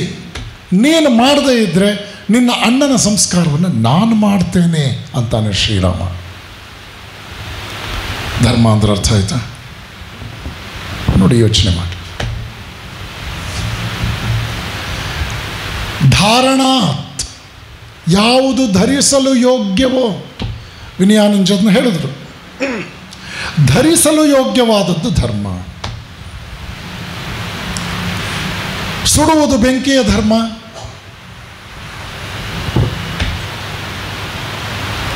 ಬಟ್ಟೆಗಳನ್ನು ತನಿಸುವುದು ನೀರಿನ ಧರ್ಮ, ಒದ್ದೆ ಮಾಡಿಬಿಡುತ್ತೆ ಬಟ್ಟೆಗಳನ್ನು. ಬೀಸುವುದು ಗಾಳಿಯ ಧರ್ಮ. ಮಧ್ಯ ಸಮಾಜದಲ್ಲಿ ಒಂಚೂರು ವ್ಯವಹಾರಗಳ ಬಗ್ಗೆ ನೋಡೋಣ. ಮುಳ್ಳನ್ನು ಮುಳ್ಳಿನಿಂದಲೇ ತೆಗೆಯಬೇಕು, ಹೌದಾನೆ? ಮುಳ್ಳನ್ನು ಮುಳ್ಳಿನಿಂದಲೇ ತೆಗೆಯಬೇಕು ಅನ್ನೋದು ನಿಜವೇ. ಆದರೂ ಕೆಸರನ್ನು ಕೆಸರಿನಿಂದ ತೊಳೆಯಲಾಗದು, ಶುದ್ಧವಾದ ನೀರಿನಿಂದಲೇ ತೊಳೆಯಬೇಕು. ದ್ವೇಷವನ್ನು ಪ್ರೀತಿಯಿಂದಲೇ ಗೆಲ್ಲಬೇಕು, ಅಸತ್ಯವನ್ನು ಸತ್ಯದಿಂದಲೇ ಗೆಲ್ಲಬೇಕು. ರಾವಣ ಕಿಡ್ನ್ಯಾಪರ್ ಆದರೂ ಕೂಡ ರಾಮ ರೈಚಿಯಸ್ ಆಗಿ ಸೀತೆಯನ್ನು ಮತ್ತೆ ಪಡ್ಕೊಂಡು ಬರಬೇಕು. ಇದು ಧರ್ಮ ಬೇಡವಾ? ಇದು ಬೇಡ ಅಲ್ಲ? 20 ಲಕ್ಷ ಕಟ್ಟಿದ್ರೆ ಒಂದು MBBS ಸೀಟ್ ಸಿಗುತ್ತೆ. 25 ಲಕ್ಷ ಕೊಟ್ಟರೆ MBBS ಓದದೇ ಇದ್ರೂ ಕೂಡ ಒಂದು ನಕಲು ಸರ್ಟಿಫಿಕೇಟ್ ಸಿಗುತ್ತೆ ಅನ್ನೋವರಿಗೆ ಇವತ್ತಿನ ಉಪನ್ಯಾಸ ಬೇಡ, ಬರಬಾರ್ದು.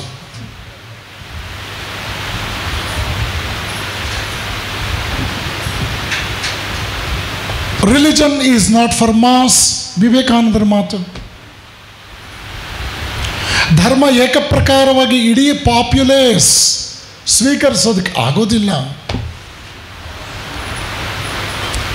ಜಗತ್ತು ಈ ದಿಕ್ಕಿನಲ್ಲಿ ಸಾಕಷ್ಟು ಜಿಜ್ಞಾಸೆಯನ್ನು ಮೂಡಿಸಿದೆ. ಬುದ್ಧನ ಕಾಲದಲ್ಲಿ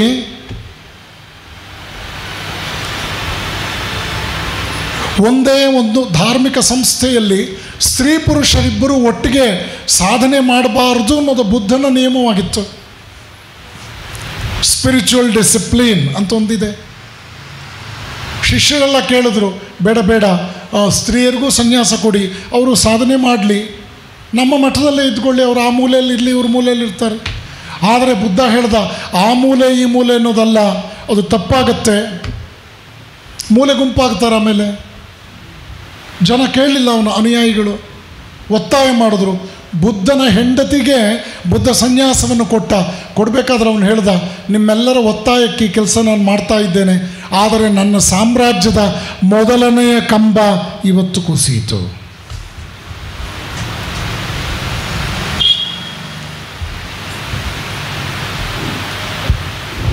ಯೇಸು ಕ್ರಿಸ್ತನ ಬಳಿಗೆ ಹೋದರು. ಪ್ರಭು, ನಾವೆಲ್ಲ ಸಾಧನೆ ಮಾಡ್ತೇವೆ, ಪುರುಷರ ಆ ಕಡೆ ಸಾಧನೆ ಮಾಡಲಿ, ಸ್ತ್ರೀಯರ ಈ ಕಡೆ ಸಾಧನೆ ಮಾಡಲಿ. ಆಗ ಅವನು ಹೇಳ್ದ, ಮಣ್ಣು ಒಳ್ಳೆಯದೇ, ನೀರು ಒಳ್ಳೆಯದೇ, ಎರಡೂ ಬೆರೆತರೆ ಕೆಸರು ಕೆಟ್ಟದ್ದು. ಅರ್ಥ ಮಾಡ್ಕೊಳ್ಳೋರು ಅರ್ಥ.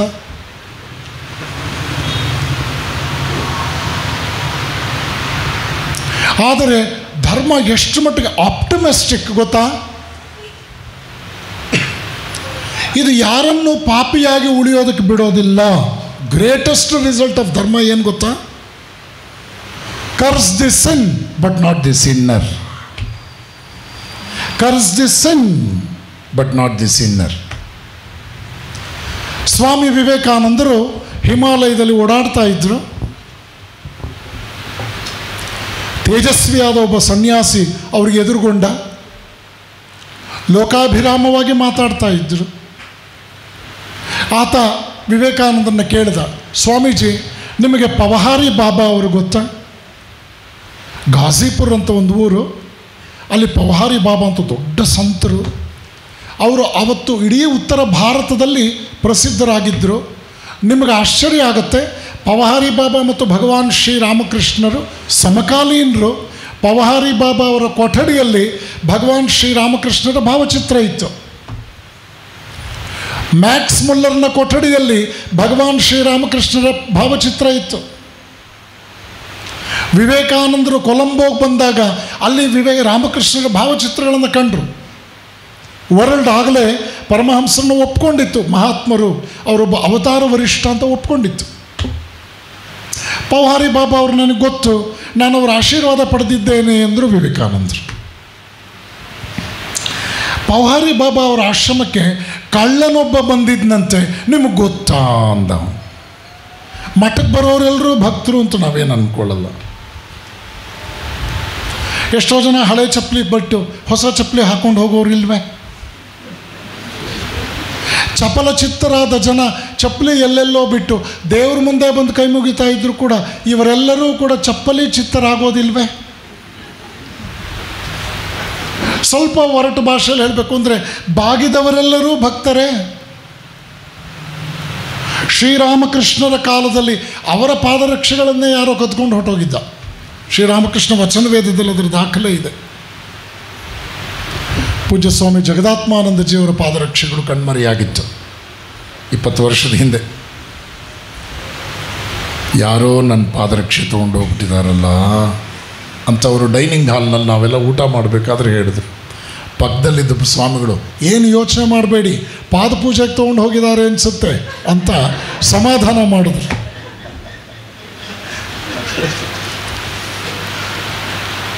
Theft is the oldest profession of man. ಕಳ್ಳತನ ಅನಾದಿ ಕಾಲದಿಂದಲೂ ಅದಿದೆ. ಪವಹಾರಿ ಬಾಬಾ ಅವರ ಆಶ್ರಮಕ್ಕೆ ಕಳ್ಳ ಬಂದಿದ್ದಂತೆ ನಿಮ್ಗೆ ಗೊತ್ತಾ ಅಂತ ಕೇಳಿದಾಗ, ಇಲ್ಲಪ್ಪ ಅದು ಗೊತ್ತಿಲ್ಲ.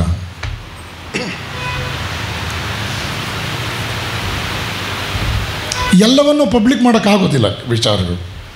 ಈಗ ರಾಷ್ಟ್ರಪತಿ ಭವನದಿಂದ ನಿರ್ಗಮಿತ ರಾಷ್ಟ್ರಪತಿಗಳು ಹೋದ ಮೇಲೆ ಇಂತಿಂಥ ಐಟಮ್ಸ್ ಎಲ್ಲ ಕಣ್ಮರಿ ಆಗಿದೆ ಅಂತ ಲಿಸ್ಟುಗಳು ಬರುತ್ತಪ್ಪ. ಅದೆಲ್ಲ ಹೇಳ್ಕೊಳಕ್ಕಾಗತ್ತಾ ಸುಂದರರಾಜ್? ಹೇಳ್ಕೊಳ್ಳೋ ಆಗಿಲ್ಲ, ಮನೆ ಮರ್ಯಾದೆ.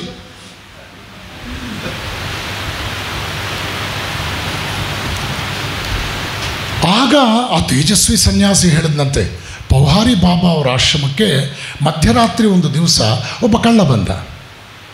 ಅವನ ಕೈಗೆ ಸಿಕ್ಕಿದ ಎಲ್ಲ ಪಾತ್ರೆಗಳನ್ನು ಒಂದು ಬಟ್ಟೆಯಲ್ಲಿ ಗಂಟು ಹಾಕ್ಕೊಂಡು ಹೊತ್ಕೊಂಡು ಓಡ್ತಾ ಇದ್ದ. ಯಾರೋ ಅವನನ್ನು ಚೇರ್ಸ್ಕೊಂಡು ಬಂದರು, ಚೇಸ್ ಮಾಡ್ಕೊಂಡು ಬಂದರು. ಅವನನ್ನು ಹಿಡ್ದೇ ಬಿಟ್ಟರು. ಅವನಿಗೆ ತುಂಬ ಭಯ ಆಯಿತು. ಅವನು ಹೆದರಿ ಹೋದ. ಹಿಂತಿರುಗಿ ನೋಡ್ತಾನೆ, ಪವಹಾರಿ ಬಾಬಾ ಅವರೇ ಅವರು ಹಿಡಿದವರು. ಅವರ ಕೈಯಲ್ಲಿ ಒಂದು ಪಾತ್ರೆ ಇತ್ತು. ಅದನ್ನೂ ಈ ಕಳ್ಳನಿಗೆ ಕೊಟ್ಟು, ನಾರಾಯಣ ಇದನ್ನು ಯಾಕೆ ಬಿಟ್ಟು ಬಂದಿಯೋ, ಇದು ನಿನಗೆ ಉಪಯೋಗ ಆಗ್ಬೋದು, ತಗೊಂಡು ಹೋಗಪ್ಪ ಅಂದರು. ಅಯ್ಯಯ್ಯೋ, ಹೊತ್ಕೊಂಡಿದ್ದಂಥ ಗಂಟನ್ನು ಕೆಳಗಿಳಿಸ್ದ. ಕಳ್ಳನಿಗೆ ಎಂಥ ಶಿಫಾರಸ್ಸು. ಒಂದು ಚೂರು ಮುಖದ ಮೇಲೆ ಕ್ರೌರ್ಯ ಇಲ್ಲ, ಕೋಪ ಇಲ್ಲ, ಹಿಡಿದು ಬಿಟ್ಟೆ ಅಂತಕ್ಕಂಥ ತೃಪ್ತಿ ಇಲ್ಲ. ಬಿಟ್ಟು ಬಂದಿದ್ದ ಪಾತ್ರೆನೂ ತಂದ್ಕೊಡೋದು. ಅಚ್ಚೇ ದಿನ ಅಂದ್ರೆ ಅರ್ಥ ಆಯ್ತಾ ನಿಮಗೆ? ಯಾವ ಕಾಲದಲ್ಲೂ ಇಂಡಿಯಾದಲ್ಲಿ ಅಚ್ಚೇ ದಿನ ಅರ್ಥ ಮಾಡ್ಕೊಳ್ಳೋರ್ಗಿರ್ಬೇಕಷ್ಟೆ. ಇಲ್ಲದವ್ರು ಅವ್ರಿಗೆ ಚಚ್ಚೋ ದಿನ ಆಗುತ್ತೆ, ಏನು ಮಾಡೋದು? ಆಗ ಕಳ್ಳ ಯೋಚನೆ ಮಾಡಿದಂತೆ, ಸಣ್ಣ ಪುಟ್ಟ ನಿರ್ಜೀವವಾದ ಪಾತ್ರೆಗಳನ್ನೇ ನಾನು ಕದೀತೀನಿ, ನನ್ನ ಬದುಕಿನಲ್ಲಿ ಪರ್ಮನೆಂಟಾಗಿ ದೇವರು ಅಂತಕ್ಕಂಥ ಶಕ್ತಿಯನ್ನು ಕದ್ದು ನನ್ನೊಳಗೆ ಸ್ಥಾಪಿಸ್ಕೋಬೇಕು ಅಂತ ಡಿಸೈಡ್ ಮಾಡಿದಂತ. ವಿವೇಕಾನಂದರಿ ಕಥೆ ಕೇಳ್ತಾ ಇದ್ದಾರೆ. ಆ ಕಳ್ಳ ಹಿಮಾಲಯಕ್ಕೆ ಬಂದನಂತೆ ಸ್ವಾಮೀಜಿ, ಕಠಿಣವಾದ ತಪಸ್ಸನ್ನು ಮಾಡಿದಂತೆ. ಅವನಿಗೆ ತ್ಯಾಗ ಜೀವನದ ಬಗ್ಗೆ ಸಾಕಷ್ಟು ಒಲವು ಬಂತಂತೆ. ಅವನು ಸನ್ಯಾಸವನ್ನೂ ಸ್ವೀಕರಿಸಿದಂತೆ. ಅವನೇ ನಾನು ಅಂತ.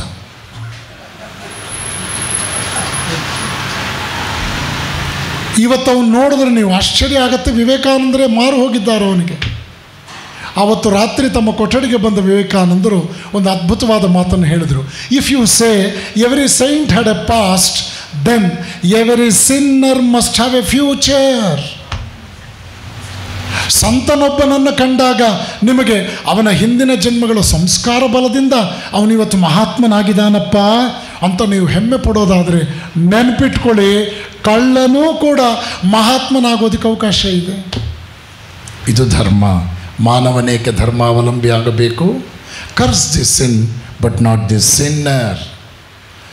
ಕ್ರೌರ್ಯವನ್ನು ಕುರಿತು ನೀವು ಟೀಕೆ ಮಾಡಿ, ಕ್ರೌರ್ಯವನ್ನು ಮಾಡಿದವನನ್ನು ಪರ್ಮನೆಂಟಾಗಿ ಕ್ರೌರ್ಯ ಮಾಡಿದ ಕಳ್ಳ ಅಂತ ಕರಿಬೇಡಿ. There is ample of opportunity for a greater degree of transformation in his life. ಇದು ಧರ್ಮ. ಏನು ಧರ್ಮ ಧರ್ಮ ಧರ್ಮ ಅಂದರೆ ಹೀಗೆಲ್ಲ ಹೊರಟಿದೆಯಲ್ಲ ಮಾತು ನೋಡಿ. ಇಂತಹ ಒಂದು ಉನ್ನತವಾದ ಜೀವನ ಕ್ರಮವನ್ನು ಭಾರತ ಬುದ್ಧನ ನಂತರ ಕೆಲವು ವರ್ಷಗಳ ಕಾಲ ಸಂತೋಷವಾಗಿದ್ದರೂ ಕೂಡ ಕಾಲಕ್ರಮದಲ್ಲಿ ಆ ಡೈಲ್ಯೂಷನ್ ಇನ್ ಬುದ್ಧಿಸ್ಟ್ ಪ್ರಿನ್ಸಿಪಲ್ಸ್ ಬಂದ್ಬಿಡ್ತು. ಮೂರ್ತಿ ಪೂಜೆಯನ್ನು ವಿರೋಧಿಸಿದ ಬುದ್ಧನೇ ಪ್ರಪಂಚದಲ್ಲಿ ಅತ್ಯಂತ ದೊಡ್ಡ ಮೂರ್ತಿಯಾದ. ಕೆಲವು ವರ್ಷಗಳ ಹಿಂದೆ ಕಂದಹಾರ್ನಲ್ಲಿ ತಾಲಿಬಾನ್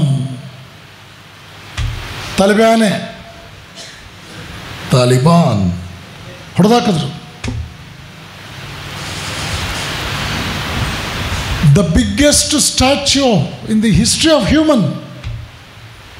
ಯಾವ ಬುದ್ಧ ಮೂರ್ತಿ ಪೂಜೆಯನ್ನು ವಿರೋಧಿಸಿದ್ನೋ ಅವನೇ ಪ್ರಪಂಚದಲ್ಲಿ ದೊಡ್ಡ ಮೂರ್ತಿಯಾದ. ಯಾವ ಬುದ್ಧ ಪ್ರಾಣಿ ಹಿಂಸೆಯನ್ನು ವಿರೋಧಿಸಿದ್ನೋ ಬುದ್ಧನ ಅನುಯಾಯಿಗಳಲ್ಲಿ ಸಿಂಹಪಾಲು ಮಾಂಸಾಹಾರಿಗಳಾದರು. ಯಾವ ಬುದ್ಧ ಇಂಡಿವಿಜುವಲ್ ಗಾಡ್ ಬೇಡ ಅಂತ ಹೇಳಿದ್ನೋ ಅವನೇ ಅವರ ಭಕ್ತರ ಸಮೂಹದಲ್ಲಿ ಇಂಡಿವಿಜುವಲ್ ಗಾಡ್ ಆಗಿಬಿಟ್ಟ. ಯಾವ ದೇವರ ಪೂಜೆಯ ಬಗ್ಗೆ ಹೆಚ್ಚು ಗಮನ ಕೊಡದಲೇ ಇರತಕ್ಕಂಥ ಬೌದ್ಧ ಧರ್ಮ ಇವತ್ತು ನಾನು ಸ್ವಿಟ್ಜರ್ಲ್ಯಾಂಡಲ್ಲಿ ನೋಡಿದೆ, ಆಸ್ಟ್ರಿಯಾದಲ್ಲಿ ನೋಡಿದೆ. 15ಕ್ಕೂ ಹೆಚ್ಚು ದೇವರುಗಳನ್ನು ಪೂಜೆ ಮಾಡ್ತಾರೆ ಬೌದ್ಧರು ಇವತ್ತು. ಬೌದ್ಧರಲ್ಲಿ ಹೋಮ ಬಂದಿದೆ. ಈಗ ಹೋಮ ಹವನಾದಿಗಳು ನಡೆಯುತ್ತೆ. ಬುದ್ಧ ವೈಯಕ್ತಿಕವಾಗಿ ಪರಮಾದ್ಭುತವಾದ ವ್ಯಕ್ತಿ, ಆದರೆ ಅವನ ಚಿಂತನೆಗಳು ಸಾರ್ವಕಾಲಿಕ ಸತ್ಯಗಳಾಗಿ ಶಾಶ್ವತ ಮೌಲ್ಯಗಳಾಗಿ ಸಿಗಲಿಲ್ಲ. ಬುದ್ಧನ ನಂತರ ಸ್ವಚ್ಛ ಭಾರತ್ ಸಂಕಲ್ಪ ಕೈಗೆತ್ತಿಕೊಂಡವರು ಶಂಕರಾಚಾರ್ಯರು ಮಾಡಿದ ಕಾರ್ಯ ಮಾನವ ಇತಿಹಾಸದಲ್ಲಿ ಅನ್ಇಮ್ಯಾಜಿನಬಲ್. ಓದಬೇಕು, ಗಮನಿಸಬೇಕು, ಧ್ಯಾನಿಸ್ಬೇಕು ಅದರ ಬಗ್ಗೆ. ಶಂಕರಾಚಾರ್ಯರು ನಮಗೆ ಅರ್ಥ ಆಗಬೇಕಾ? ಸ್ವಾಮಿ ವಿವೇಕಾನಂದರನ್ನು ಓದಬೇಕು. ನನಗೆ ಬಂದ ತೊಂದರೆ ಇನ್ನೊಬ್ಬ ಹಿಂದುವಿಗೆ ಬಂದಿದ್ದರೆ ಅವನು ಆತ್ಮಹತ್ಯೆ ಮಾಡಿಕೊಳ್ತಾ ಇದ್ದ ಅಂತ ಅಮೇರಿಕದಿಂದ ತಮ್ಮ ಪ್ರಿಯ ಶಿಷ್ಯರಿಗೆ ಭಾರತದಲ್ಲಿ ಅಳಸಿಂಗನಿಗೆ ಪತ್ರ ಬರೆದರು. ಹಲವಾರು ಜನಕ್ಕೆ ಪತ್ರ ಬರೆದಾಗ ವಿವೇಕಾನಂದರು ಈ ಮಾತನ್ನು ಬರೀತಾರೆ. ನನಗೆ ಬಂದ ತೊಂದರೆ ಇನ್ಯಾವುದೇ ಹಿಂದುವಿಗಾಗೂ ಬಂದಿದ್ದರು ಅವನು ಆತ್ಮಹತ್ಯೆ ಮಾಡಿಕೊಳ್ತಾ ಇದ್ದ.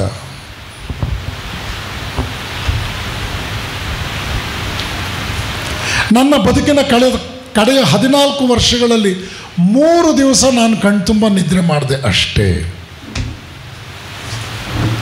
ನನಗೆ ನಿನ್ನೆ ಏನು ಊಟ ಮಾಡಿದೆ ಅಂತ ಮರ್ತು ಹೋಗಿತ್ತು. ನಾಳೆ ಊಟ ಸಿಗುತ್ತಾ ಅನ್ನೋದ್ರ ಬಗ್ಗೆ ಭರವಸೆ ಗೊತ್ತಿರಲಿಲ್ಲ. ಹೀಗೆ 14 ವರ್ಷ ನಾನು ಬದುಕದೆ. ಆದರೆ ಇವತ್ತು ಗಟ್ಟಿ ಮನಸ್ಸಿನಿಂದ ಅತ್ಯಂತ ಹೆಮ್ಮೆಯಿಂದ ಹೇಳಬಲ್ಲೆ, ಧರ್ಮವನ್ನು ಮರೆತರೆ ಭಾರತ ನಾಶವಾಗುತ್ತದೆ. ನಾನು ಹೊರ ರಾಷ್ಟ್ರಗಳಿಗೆ ಹೋಗಿ ಅಲ್ಲಿ ಭಾರತೀಯ ಸನಾತನ ಮೌಲ್ಯಗಳನ್ನು ಪರಿಚಯ ಮಾಡಿಕೊಡೋದಕ್ಕೆ ಹೋಗೋದಕ್ಕೆ ಮೊದಲು ಈ ದೇಶದ ಉದ್ದಗಲಕ್ಕೂ ಸಂಚರಿಸಿದೆ. ನನ್ನ ದೇಶ ಪವಿತ್ರವಾದ ದೇಶ ನಿಜ, ನನ್ನ ದೇಶ ಅಮೃತೋಪಮವಾದ ದೇಶ ನಿಜ, ನನ್ನ ದೇಶ ನಿಜವಾದ ಅರ್ಥದಲ್ಲಿ ಮುಕ್ತಿಯನ್ನು ಕೊಡ್ತಕ್ಕಂಥ ದೇಶ ನಿಜ. ಆದರೆ ಹೊರ ರಾಷ್ಟ್ರಗಳನ್ನು ನೋಡಿಕೊಂಡು ಬಂದ ಮೇಲೆ ನನಗನ್ನಿಸ್ತಾ ಇದೆ ನಾನು ನನ್ನ ದೇಶ ಒಳ್ಳೆಯದು ಅಂತ ಹೇಳಿದ್ದೆ ನಿಜ. ಆದರೆ ಇವತ್ತು ದೇಶದ ಮಣ್ಣಿನ ಕಣಕಣವೂ ಕೂಡ ನನಗೆ ಪರಮ ಪವಿತ್ರವಾಗಿ ಕಾಣ್ತಾ ಇದೆ. ಇಲ್ಲಿ ಬೀಸುವ ಗಾಳಿ ಅಷ್ಟು ಪವಿತ್ರವಾಗಿ ಕಾಣ್ತಾ ಇದೆ. ನನ್ನ ಭಾರತ ತೀರ್ಥಕ್ಷೇತ್ರ ಅಂದರೆ ವಿವೇಕಾನಂದರು. Religion is the opium of man ಅಂತ ಕರೆದ ಕಾರ್ಲ್ ಮಾರ್ಕ್ಸ್. ಅವನೊಬ್ಬ European. Karl Marx Russian. Russia was under Europe. He was a European.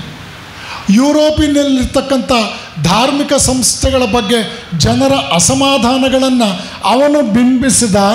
Religion is the opium of people ಅಂತ ಯುರೋಪಿನ ಕಾಂಟೆಕ್ಸ್ಟಲ್ಲಿ ಬರೆದ. ಅದನ್ನು ಭಾರತದ ಬುದ್ಧಿಜೀವಿಗಳು ಭಾರತಕ್ಕೂ ತಂದಿಟ್ರು. Religion in western context is not dharma of Indian context. ಭಾರತದಲ್ಲಿ ಧರ್ಮದ ಬಗ್ಗೆ ನಿಖರವಾದಂಥ ತಿಳುವಳಿಕೆ ಇದೆ. ಭಾರತದಲ್ಲಿ ಧರ್ಮ ಇದೆಯಲ್ಲ, ಇದು ಭಾಳ ವರ್ಸಟೈಲ್ ಆಗಿದೆ. ಇದರ ವ್ಯಾಪ್ತತೆ, ಆಳ ಅಗಲಗಳು ಅದ್ಭುತವಾಗಿದೆ. 2 ಉದಾಹರಣೆ ಕೊಡ್ತೇನೆ ನಿಮಗೆ. ವಿವೇಕಾನಂದರು ಪರಿವ್ರಾಜಕರಾಗಿ ಸಂಚರಿಸ್ತಾ ಬಂದಾಗ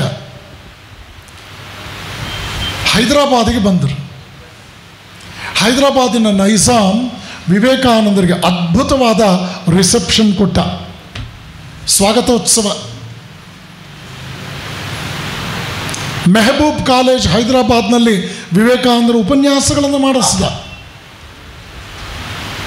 ಹೈದರಾಬಾದ್ ನೈಜಾಮಿನ ಆಪ್ತ ಕಾರ್ಯದರ್ಶಿಯಾಗಿದ್ದಂತಹ ಸರ್ ಖುರ್ಷೀದ್ ಝಾ, ಸರ್ ಪದವೀಧರ, ಆಗಿನ ಕಾಲಕ್ಕೆ ಲಂಡನ್ನಲ್ಲಿ ಹೋಗಿ ವಿದ್ಯಾಭ್ಯಾಸ ಮಾಡಿದ್ದಂಥವನು, ಬಹುಶಃ ಬ್ಯಾರಿಸ್ಟರ್ ಇರಬಹುದು, ಭಾಳ ದೊಡ್ಡ ವಿದ್ಯಾವಂತ. ಅವನು legal adviser to the Nizam of Hyderabad. ಅವನು ವಿವೇಕಾನಂದರೊಂದಿಗೆ ಒಡನಾಟ ಶುರು ಮಾಡಿದ.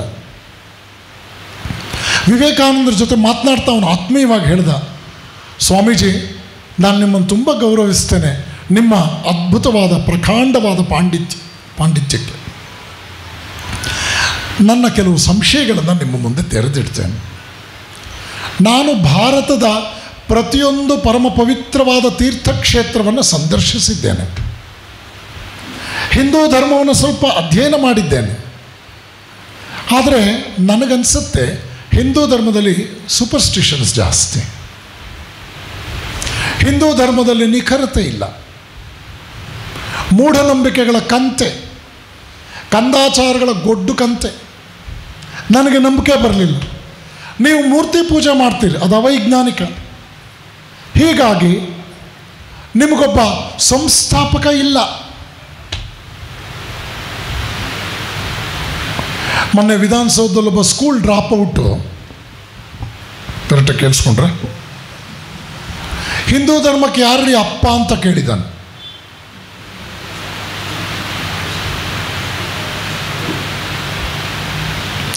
ಗ್ರಾವಿಟೇಷನಲ್ ಫೋರ್ಸನ್ನು ನ್ಯೂಟನ್ ಕಂಡು ಹಿಡಿದಿರ್ಬೋದೇ ಹೊರತು ಗ್ರಾವಿಟೇಷನಲ್ ಫೋರ್ಸ್ಗೆ ಅಪ್ಪ ನ್ಯೂಟನ್ನ?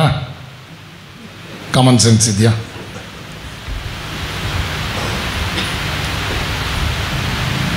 ಇದೇ ಪ್ರಾಬ್ಲಮ್ ಆಗೋದು. ಓದ್ದವರು ನಿಮಗೆ ವಿವೇಕಿಗಳಾಗಿ ನಿಮ್ಮ ಮಾರ್ಗದರ್ಶಕರಾಗಿಲ್ಲ. ಕೋವಿಡ್ ಟೈಮ್ನಲ್ಲಿ ಪರೀಕ್ಷೆ ಮಾಡಬೇಕಾ ಮಾಡಬಾರ್ದಾ ಅಂತ ಡಿಸೈಡ್ ಮಾಡಬೇಕಾದವರು ಡಾಕ್ಟ್ರುಗಳಾಗಲಿಲ್ಲ ಕರ್ನಾಟಕದಲ್ಲಿ. ಪೊಲಿಟಿಷಿಯನ್ ಡಿಸಿಷನ್ಸ್ ಆಯ್ತು. ಅದು ಒಬ್ಬ ದೊಡ್ಡ ಪೊಲಿಟಿಷಿಯನ್ನ ಪಾಪ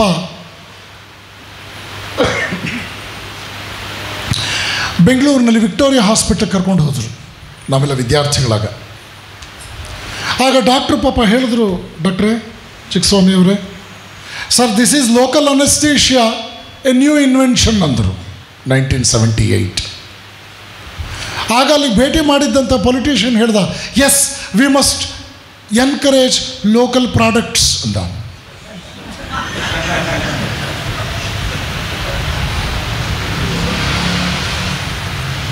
ಮೊನ್ನೆ ಒಬ್ಬ ಬೋರ್ಡ್ ಮೇಲೆ ಬರೆದ, ನಿಮಗೆ ಶಬವಾಗಲಿ ಅಂತ. ನೋಡಿದ್ರ? ಅದರ ಪಕ್ಕದಲ್ಲಿ ಮೇಷ್ಟೊಬ್ಬ ಕಾಪಿ ಹೊಡ್ಸಕ್ಕೆ ನಿಂತಿದ್ದ, ಕೊಂಬು ಕೊಡಿ ಕೊಂಬು ಕೊಡಿ ಕೊಂಬು ಕೊಡಿ ಅಂತ. ಕಡೆಗದು ಶಬವಾಗಲಿನೇ ಆಯಿತು. ಇವರೆಲ್ಲ ನಮ್ಮನ್ನಾಳುವ ಮಹಾನುಭಾವರು. ಮಾನವನೇಕೆ ಧರ್ಮಾವಲಂಬಿ ಆಗಬೇಕು? ಧರ್ಮ ರಾಜಕೀಯದಲ್ಲಿ ಬೇಡ. ಯಾಕೆ?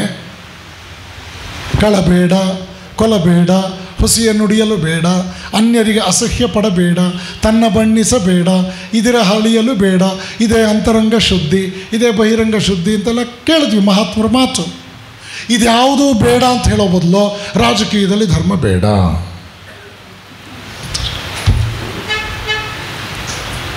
ವಿವೇಕಾನಂದರು ಮಾತು ಮುಂದುವರಿಸ್ತಾ ಹೇಳ್ತಾರೆ. ಅವನನ್ನು ಗಂಭೀರವಾಗಿ ಕೇಳಿ ಕಡೆಗೆ ವಿವೇಕಾನಂದರು ತಮ್ಮ ಮಾತನ್ನು ಹೇಳ್ತಾರೆ. ಖುರ್ಷೀದ್, ಕೇಳಿಸ್ಕೋ, ನೀನು ಹಿಂದೂ ಧರ್ಮಕ್ಕೆ ಸಂಸ್ಥಾಪಕ ಇಲ್ಲ ಅಂತ ಹೇಳಿದೆಯಲ್ಲ. Fortunately we don't have a founder for our religion. You should know this is not a religion born out of a single prophet. Anyhow, however great he may be, a prophet is the finite expression of infinite truth.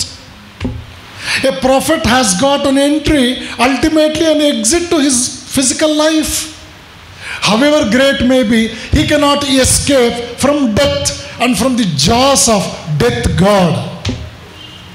Fortunately, Sanatana Dharma was not founded by an individual prophet.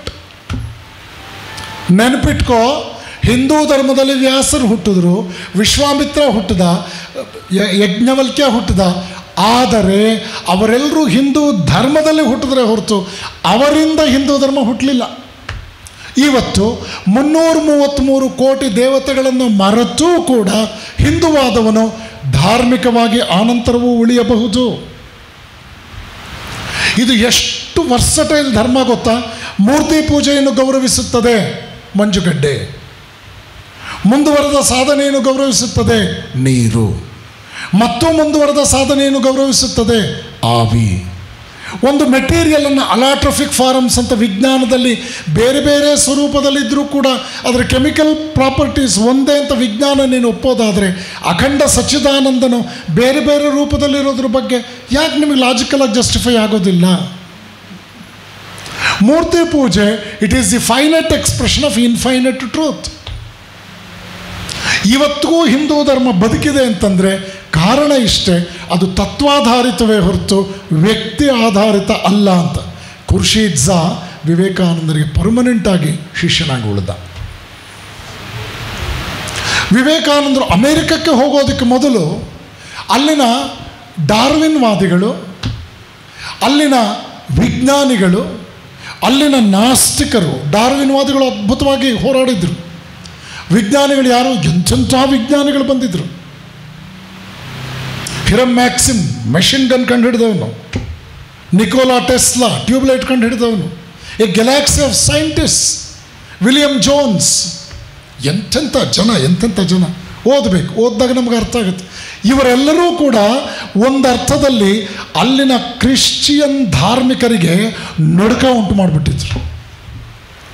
ಸೂಪರ್ಸ್ಟಿಷನ್ಸ್ನ ಬೋಧನೆ ಮಾಡ್ತೀರ ಜನಕ್ಕೆ, ಬಾಯಿ ಮುಚ್ಕೊಂಡು ಕೂತ್ಕೊಳ್ತೀರೋ ಇಲ್ವೋ ಅಂತ ಹೆದರಿಸಿದ್ರು. ಎಲ್ಲ ನಡಿಗೆ ಹೋಗ್ಬಿಟ್ಟಿದ್ರು. ಸ್ವಾಮಿ ವಿವೇಕಾನಂದರಲ್ಲಿ ಹೋದ ಮೇಲೆ religion is not A bundle of superstitions, it is being and becoming. ಈ ವಿಚಾರಗಳನ್ನೆಲ್ಲ ಕೊಟ್ಟ ಮೇಲೆ ಅಲ್ಲಿನ ಕ್ಲರ್ಜೀಸ್, ಐ ಮೀನ್ ಟು ಸೆ ಕ್ರಿಶ್ಚಿಯನ್ ಮಿಷನರೀಸ್, ಅವರು ಪತ್ರಗಳಲ್ಲಿ ಬರ್ಕೊಳ್ತಾರೆ, ವಿವೇಕಾನಂದರು ಬಂದ ಮೇಲೆ ಪಾಶ್ಚಾತ್ಯ ಜಗತ್ತಿನಲ್ಲಿಯೂ ಕೂಡ ಮನುಷ್ಯರಿಗೆ ಧರ್ಮದ ಒಲವು ಪುನರುಜ್ಜೀವನಗೊಳ್ತು.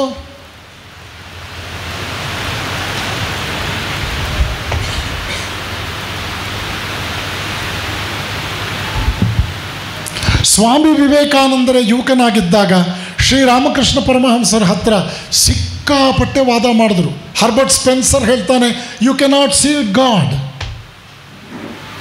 ಹ್ಯಾಮಿಲ್ಟನ್ ಹೇಳ್ತಾನೆ, you cannot see God only with your sensual perception. ಶ್ರೀರಾಮಕೃಷ್ಣರು ಹೇಳ್ತಾರೆ, I have seen God more vibrant, more visible than what I am seeing you, more clearly. I could talk with my mother, the divine mother, more fluently, more effectively than what the conversation I am doing with you, my dear.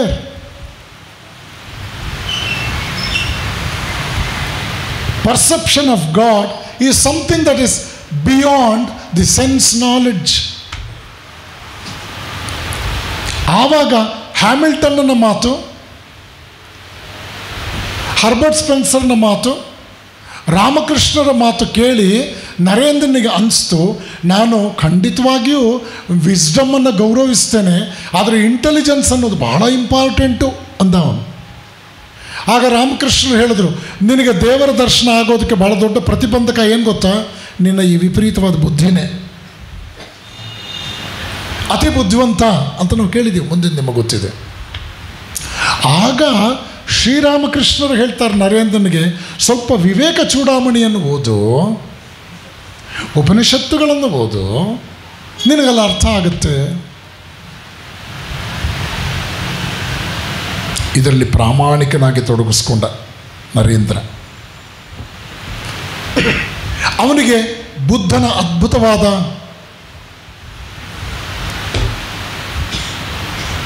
B thou whole, WHO whole ಅಂದರೆ ಸಮಗ್ರ, thou ಅಂದರೆ ನೀನು, B ಅಂದರೆ ಆಗು. Buddha, prophet Mohammed, Jesus ಇವರೆಲ್ಲರೂ ಹೇಳಿದಂಥ common preaching ಉಪನಿಷತ್ತಿನ preaching ಜೊತೆ ಟ್ಯಾಲಿ ಆಗೋದು ನೋಡಿದಾಗ ಆಗ ಉಪನಿಷತ್ತನ್ನು ಸೀರಿಯಸ್ ಆಗೋದಕ್ಕೆ ಶುರು ಮಾಡಿದ ನರೇಂದ್ರ.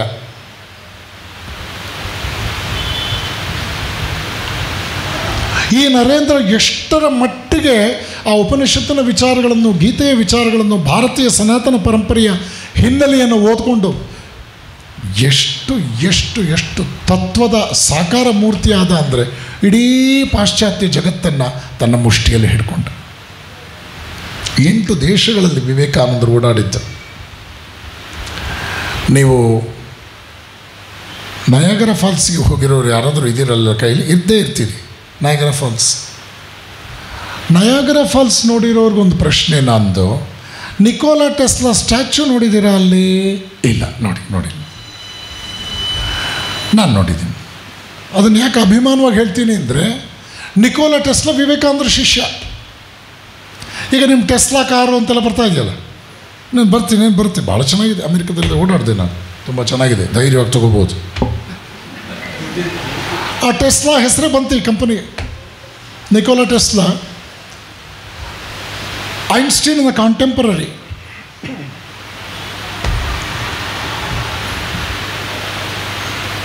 ನೋಡಿ, ನಾವು ಒಂದು ಜಾಗಕ್ಕೆ ಹೋದಾಗ ಸುತ್ತಮುತ್ತಲು ಕೂಡ ಕೆಲವು ನೋಡ್ಬೋದು ಅನ್ನೋದಕ್ಕೆ ಎಕ್ಸಾಂಪಲ್ ಆಗಿ ನಿಮಗೆ ಕೊಟ್ಟಿದ್ದು.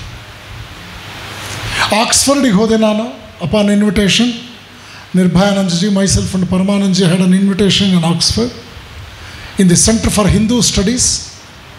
52 ಜನ ಹಿಂದೂಯಿಸಮ್ ಬಗ್ಗೆ PhD ಮಾಡ್ತಾ ಇದ್ದಾರೆ. ಪ್ರಪಂಚದಾದ್ಯಂತ ವಿದ್ಯಾರ್ಥಿಗಳು ಬಂದು ಆಕ್ಸ್ಫರ್ಡಲ್ಲಿ. ಇವತ್ತೇ ಗೂಗಲಿಗೆ ಹೋಗಿ ನೋಡಿ, ಪ್ರೊಫೆಸರ್ ತಿಮೋತಿ ಕಿರ್ನನ್, ಆಕ್ಸ್ಫರ್ಡ್ ಯೂನಿವರ್ಸಿಟಿಯ director for the centre of Hindu studies. 52 ಮಕ್ಕಳು ಹಿಂದೂಯಿಸಮ್ ಬಗ್ಗೆ PhD ಮಾಡ್ತಾ ಇದ್ದಾರೆ. ದುರದೃಷ್ಟವಶಾತ್ 52 ಜನರಲ್ಲಿ ಒಬ್ಬನೇ ಒಬ್ಬ ಭಾರತೀಯನಿಲ್ಲ. ಇದು pathetic condition of our country. ಹೀಗಾಗಿ Atmanirbhar Bharat, new education policy ಬಂದದ್ದು ಯಾಕೆ ಗೊತ್ತಾ? Redefining India to Indians. You have to redefine India. ನೋಡಿ, ನಮಗೇನು ಗೊತ್ತಿಲ್ಲ. ನಮ್ಮ ಮನೇಲಿ ಶಾಸ್ತ್ರಿಗಳೇ ಅಲ್ಲಿ ಸಾಮಾನ್ಯವಾಗಿ 5 ಸಲ ಲೊಚ್ಚಿಗುಡ್ತಾ ಇದ್ದಿದ್ದು, ಈ ಸಲ 6 ಸಲ ಲೊಚ್ಚಿಗುಟ್ಟಿದೆ. ಇನ್ನೇನು ಬರ್ತಾ ಇದೆ, ವಿಶ್ವಾವಸುನಾಮ ಸಂವತ್ಸರ, ನನಗೇನು ಕೇಡಾಗಲ್ಲ ತಾನೆ? ಇದು ನಿಮ್ಮ ಧರ್ಮ. ವಿವೇಕಾನಂದರು ಖುರ್ಷಿದ್ ಝಾ ಕೊಟ್ಟಂಥ ಉತ್ತರ, ಅಮೇರಿಕದಲ್ಲಿ ಅವರು ಮೆಟ್ಟಿ ನಿಂತು ರಿಲಿಜನ್ ಈಸ್ ರಿಯಲೈಸೇಷನ್. ಇತರರನ್ನು ಪಾಪಿಗಳು ಅಂತ ಕರೀತಿರಲ್ಲ, ಇತರರನ್ನು ಪಾಪಿಗಳು ಅಂತ ಕರೆಯೋಕ್ಕೆ ನಿಮ್ಗೆ ಯಾರು ಲೈಸೆನ್ಸ್ ಕೊಟ್ಟಿದ್ದು? ಇತರರನ್ನು ಪಾಪಿ ಎಂದು ಕರೆಯುವುದೇ ಮಹಾಪಾಪ ಅಂದರು.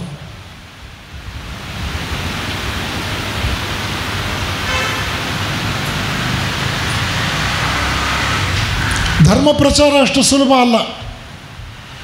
ಮತಾಂತರ, ಕನ್ವರ್ಷನ್ ಎಂದಿಗೂ ಅದು ಆರೋಗ್ಯಕರವಲ್ಲ. ಅದರಿಂದ ಜನರನ್ನು ಶಾಶ್ವತವಾಗಿ ನೀವು ಹೊತ್ಕೊಂಡು ಹೋಗೋಕ್ಕಾಗಲ್ಲ. ಕನ್ವರ್ಷನ್ ಎಲ್ಲೇ ಆದರೂ ಕೂಡ ಅದು ಅತ್ಯಂತ ಅಮಾನವೀಯವಾದ್ದು. ಗ್ಲೋಬಲೈಸೇಷನ್ ಆಫ್ ವ್ಯಾಲ್ಯೂಸ್ ಆಗಬೇಕೇ ಹೊರತು ಅಮೇರಿಕನೈಸೇಷನ್ ಅಲ್ಲ. ಮಾಡರ್ನೈಸೇಷನ್ ಅಂದರೆ ಅಮೇರಿಕದ ಆ ವಿದ್ಯಾವಂತ ಮನೋಸ್ಥಿತಿಯ ಜನ ನಾಸ್ತಿಕರು ನೋಡ್ಬೇಕು ನೀವು, ಎಂತೆಂಥವ್ರು ವಿವೇಕಾನಂದನ ಫೇಸ್ ಮಾಡಿದವರು ಇದ್ದಾರೆ.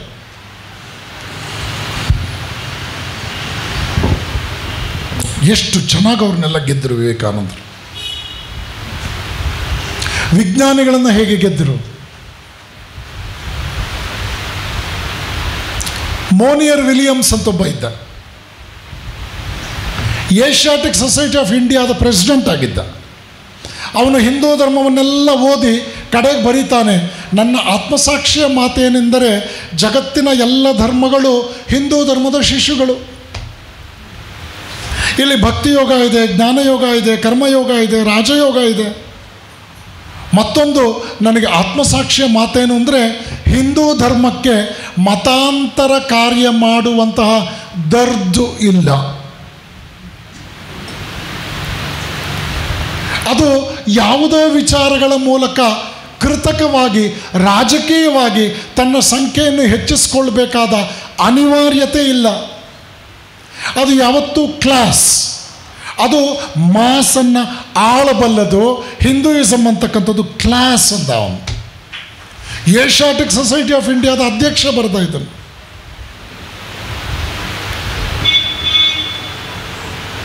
ಓದಿದಾಗ ನಮಗೆ ಅರ್ಥ ಆಗುತ್ತೆ.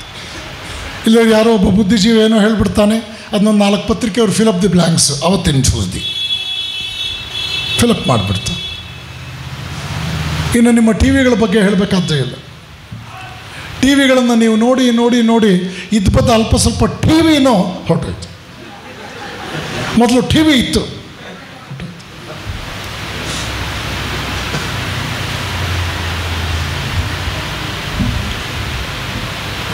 ರಾಬರ್ಟ್ ಇಂಗರ್ಸಾಲ್ ಪರಮನಾಸ್ತಿಕ. ಅವನ ಮುಂದೆ ಯಾವ ಕ್ಲರ್ಜಿನೂ ನಿಂತ್ಕೊಳ್ತಾ ಇರಲಿಲ್ಲ. ಆಗಿನ ಕಾಲಕ್ಕೆ ರಾಬರ್ಟ್ ಇಂಗರ್ಸಾಲ್ನ ಒಂದು ಉಪನ್ಯಾಸಕ್ಕೆ $5,000 ಚಾರ್ಜ್ ಮಾಡ್ತಾ ಇದ್ದ. ವಿವೇಕಾನಂದರ ಮುಂದೆ ಪುಂಗಿ ಊದ್ದಾಗ ನಾಗರಹಾವು ಮಲ್ಕೊಳ್ಳುತ್ತಲ್ಲ, ಹಾಗೆ ಕೂತ್ಕೊಂಡ್ಬಿಟ್ಟ.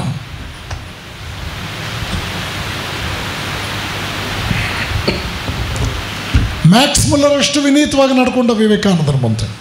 ಇದೆಲ್ಲ ಯಾಕೆ?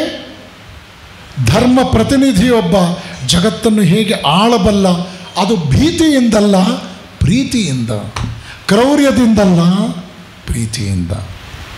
ಹಾಗಾದರೆ ಧರ್ಮ ಅಂದರೆ ಏನು? ಇದ್ರ ಬಗ್ಗೆ ವಿಸ್ತೃತವಾಗಿ ನಾವು ಗಮನಿಸುವವರಿದ್ದೇವೆ. ಕಡೆಯ ಒಂದು ಘಟನೆಯನ್ನು ಹೇಳಿ ಇವತ್ತಿನ ಉಪನ್ಯಾಸ ಮುಗಿಸ್ತೇನೆ.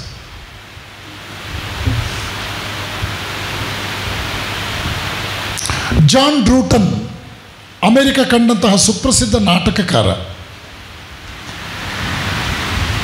ಅವನು 19ನೇ ಶತಮಾನದ ಅಂತಿಮ ಭಾಗ, 20ನೇ ಶತಮಾನದ ಪ್ರಾರಂಭ, ಈ ಹಂತದಲ್ಲಿ ಜನ ಸಾರಾಸಗಟು ಧರ್ಮವನ್ನು ದೇವರನ್ನು ಕಿತ್ತು ಡಸ್ಟ್ಬಿನ್ಗೆ ಹಾಕ್ಬಿಟ್ಟಿದ್ದಾರೆ ಅಂತ ಹೇಳ್ದ. ಅದಕ್ಕೆ ಅವನು ಕೊಟ್ಟ ಕಾರಣ ಏನು ಗೊತ್ತಾ? ನ್ಯೂಟನ್ ಗ್ರಾವಿಟೇಷನಲ್ ಫೋರ್ಸ್ ಕಂಡು ಹಿಡ್ದ. ಆದ್ದರಿಂದ ಭೌತಿಕ ಜಗತ್ತಿನಿಂದ ದೇವರಿಗೆ ಗೇಟ್ ಪಾಸ್ ಕೊಟ್ಬಿಟ್ಟ.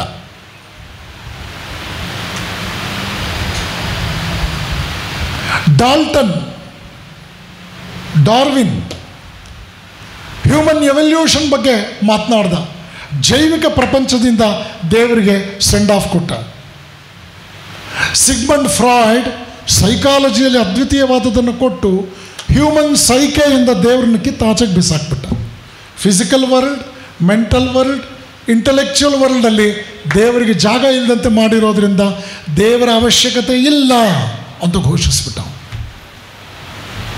ಆದರೆ ಆ ನಂತರ ಬಂದಂಥ ಶ್ರೀರಾಮಕೃಷ್ಣರು ಮತ್ತು ವಿವೇಕಾನಂದರ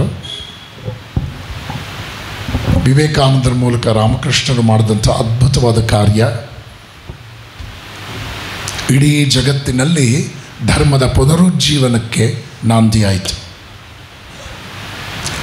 ಸ್ವಾಮಿ ವಿವೇಕಾನಂದರು ಧರ್ಮ ಅನ್ನೋದಕ್ಕೆ ಮೂರ್ತ ರೂಪವಾಗಿ ಜಗತ್ತಿನಲ್ಲಿ ಗುರುತಿಸ್ಬಿಟ್ರು. ಇಲಿನಿಯರ್ ಸ್ಟಾರ್ಕ್ ಅಂತಕ್ಕಂಥವನು ಹೇಳ್ತಾನೆ, the book unopened title, Columbus discovered American soil, but this was that great saint of India, Vivekananda, who discovered American soul. ನಾವು ನಿರ್ಜೀವವಾದ ಅಮೇರಿಕವನ್ನು ಕಂಡುಹಿಡಿದ ಕೊಲಂಬಸ್ಸನ ಬಗ್ಗೆ ಭಾಳ ಕೃತಜ್ಞತೆಯಿಂದ ನಿಂತ್ಕೊಂಡಿದ್ವು. ಆದರೆ ಈ ನಿರ್ಜೀವವಾದ ಅಮೇರಿಕದ ಈ ನೆಲದಲ್ಲಿ ನಮಗೆ ಜೀವಂತಿಕೆ ಚೈತನ್ಯ ಅಂದರೆ ಏನು ಅನ್ನೋದನ್ನು ಪರಿಚಯ ಮಾಡಿಕೊಟ್ಟಿದ್ದು ಭಾರತದಿಂದ ಬಂದ ಆ ಸಂತ ಸ್ವಾಮಿ ವಿವೇಕಾನಂದ ಅಂತ. ಬಶಾಮ್ ಅಂತಕ್ಕಂಥ historian, world renowned historian and archaeologist, ಪ್ರಾಚ್ಯವಸ್ತು ಸಂಶೋಧನಾ ವ್ಯಕ್ತಿ, ತಜ್ಞ, ಅವನು ಹೇಳ್ದ, in future centuries Vivekananda will be worshipped reverentially as the greatest architect of modern world ಅಂತ ಬರ್ತದೆ. ಕ್ರಿಸ್ಟೋಫರ್ ಈಶ್ವರ್ವುಡ್ ಹೇಳ್ತಾನೆ, the nationalism of Vivekananda was not nationalism in a smaller sense, was not something like nationalism confined to India. It was supranationalism and internationalism sublimed ಅಂತ ಬರ್ತದೆ.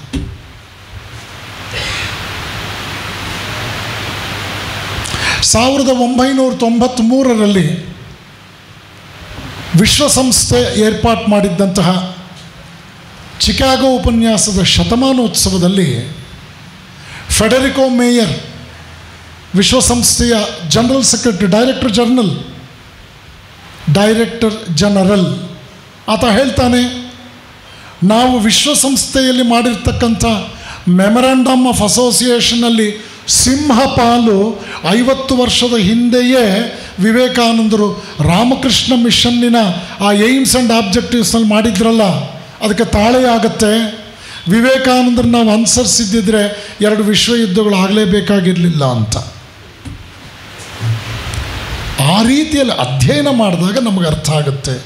ಒಬ್ಬ ವಿವೇಕಾನಂದ, ಅವತ್ತು ಅವರೂ ಕೂಡ suffer ಮಾಡಿದ್ರು. ಎಷ್ಟೋ ಕಡೆ ವಿವೇಕಾನಂದರಿಗೆ ದೇವಾಲಯಗಳಲ್ಲಿ ಪ್ರವೇಶ ಸಿಗಲಿಲ್ಲ. ಎಷ್ಟೋ ಕಡೆ ಅವರು ದೀನದಲಿತರ ಮನೆಯಲ್ಲಿ ಊಟ ಮಾಡಿದಾಗ ಆವತ್ತಿನ ಸಂಪ್ರದಾಯಸ್ಥರು ಅದನ್ನು ಅಬ್ಜೆಕ್ಟ್ ಮಾಡಿದ್ದು ಕೂಡ ಉಂಟು. ಆವತ್ತಿನ ಕಾಲ ಹಾಗಿತ್ತು. ಕಾಲಚಕ್ರ ಬದಲಾವಣೆ ಆದಂತೆ ಇವತ್ತು ಎಜುಕೇಷನ್ ಸಾಕಷ್ಟು ನಮ್ಮನ್ನು ಬೆಳೆಸಿದೆ. Ultimately what is education? Education is an excellent bridge between 3 civilizations. When I induct myself into education, I read the previous civilizations, I draw some inspiration from the previous civilizations. I move with the contemporary civilization, I learn something in addition to what I have learned from the pages of previous civilizations. And ultimately, I develop an urge so that I can contribute something for the future civilization. ಈ 3 civilisation ನಡುವೆ ನನಗೆ ಸೇತುವೆಯಾಗಿ ನಿಲ್ಲುವಂಥದ್ದು ನನ್ನ education. ಇಲ್ಲಿ ನಿಮಗೆ ಅರ್ಥ ಆಗುತ್ತೆ. ಕಡೆ ಮಾತು ಹೇಳಿ ನನ್ನ ಮಾತು ಮುಗಿಸ್ತಾ ಇದ್ದೇನೆ. Will Durant, a great historian in human history, the study of civilisations, ಹಲವು ಸಂಪುಟಗಳಲ್ಲಿ ಬರೆದ ಅದ್ಭುತ ವ್ಯಕ್ತಿ ಅವನು ಬರೀತಾನೆ, ನಿಮಗೇನಾದರೂ ಶೋಷಣೆ, ಎಕ್ಸ್ಪ್ಲಾಯಿಟೇಷನ್ ಅನ್ನೋದು ಕರೆಕ್ಟಾಗಿ ಅರ್ಥ ಆಗಬೇಕು ಅಂತಿದ್ರೆ ಬ್ರಿಟಿಷರು ಭಾರತವನ್ನು ಹೇಗೆ ಆಳಿದರು ಅನ್ನೋದನ್ನು ಸ್ವಲ್ಪ ಓದಿ. ಮುಂದುವರ್ಸಿ ಹೇಳ್ತಾನೆ, hundreds and thousands of people have tried their best to integrate human possibilities. ಮನುಷ್ಯನ ಎಲ್ಲ ತಾಕತ್ತುಗಳ, ಸಾಧ್ಯತೆಗಳ ಏಕೀಕರಣದ ಪ್ರಕ್ರಿಯೆಗೆ ಅಸಂಖ್ಯಾತ ಜನ ಪ್ರಯತ್ನಿಸಿದ್ದಾರೆ.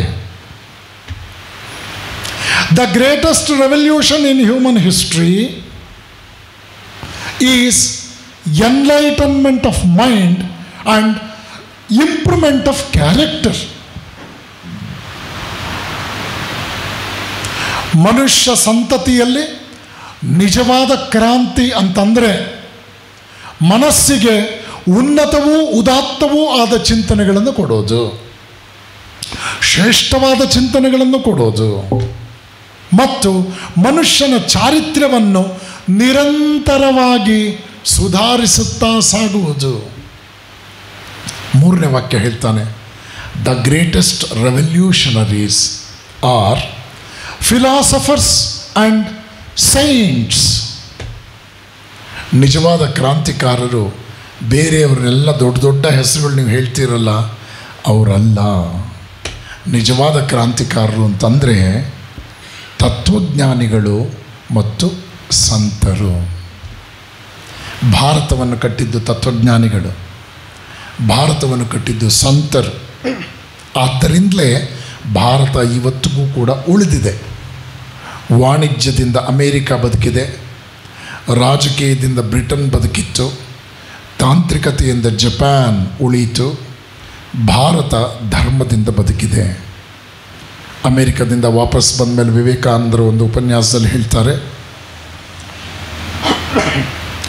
ಸಮಾಜ ಸೇವೆಯ ಮೂಲಕ ಅಮೇರಿಕ ಧರ್ಮ ಅಂದರೆ ಏನು ಅನ್ನೋದನ್ನು ವಿವರಿಸಕ್ಕೆ ಹೋಯಿತು.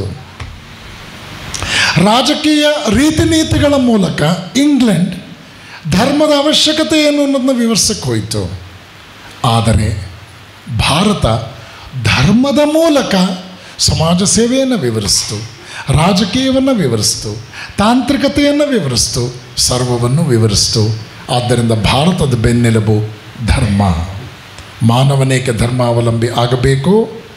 ಮಾನವ ಕಾಯ ವಾಚ ಮನಸ್ಸ ಅವನು ಅರ್ಥಪೂರ್ಣವಾಗಿ ಶುದ್ಧೀಕರಣಗೊಂಡು ಅವನ ಮೌಲ್ಯಗಳನ್ನು ಪುಷ್ಟೀಕರಣಗೊಳಿಸ್ಕೊಂಡು ಜೀವನಕ್ಕೆ ಸ್ಪಷ್ಟೀಕರಣ ಪಡ್ಕೋಬೇಕು ಅಂತಂದರೆ ಧರ್ಮ, that is not only way of life, it is A life of principles ಅಂತ ವಿವೇಕಾನಂದರು ಹೇಳಿದರು.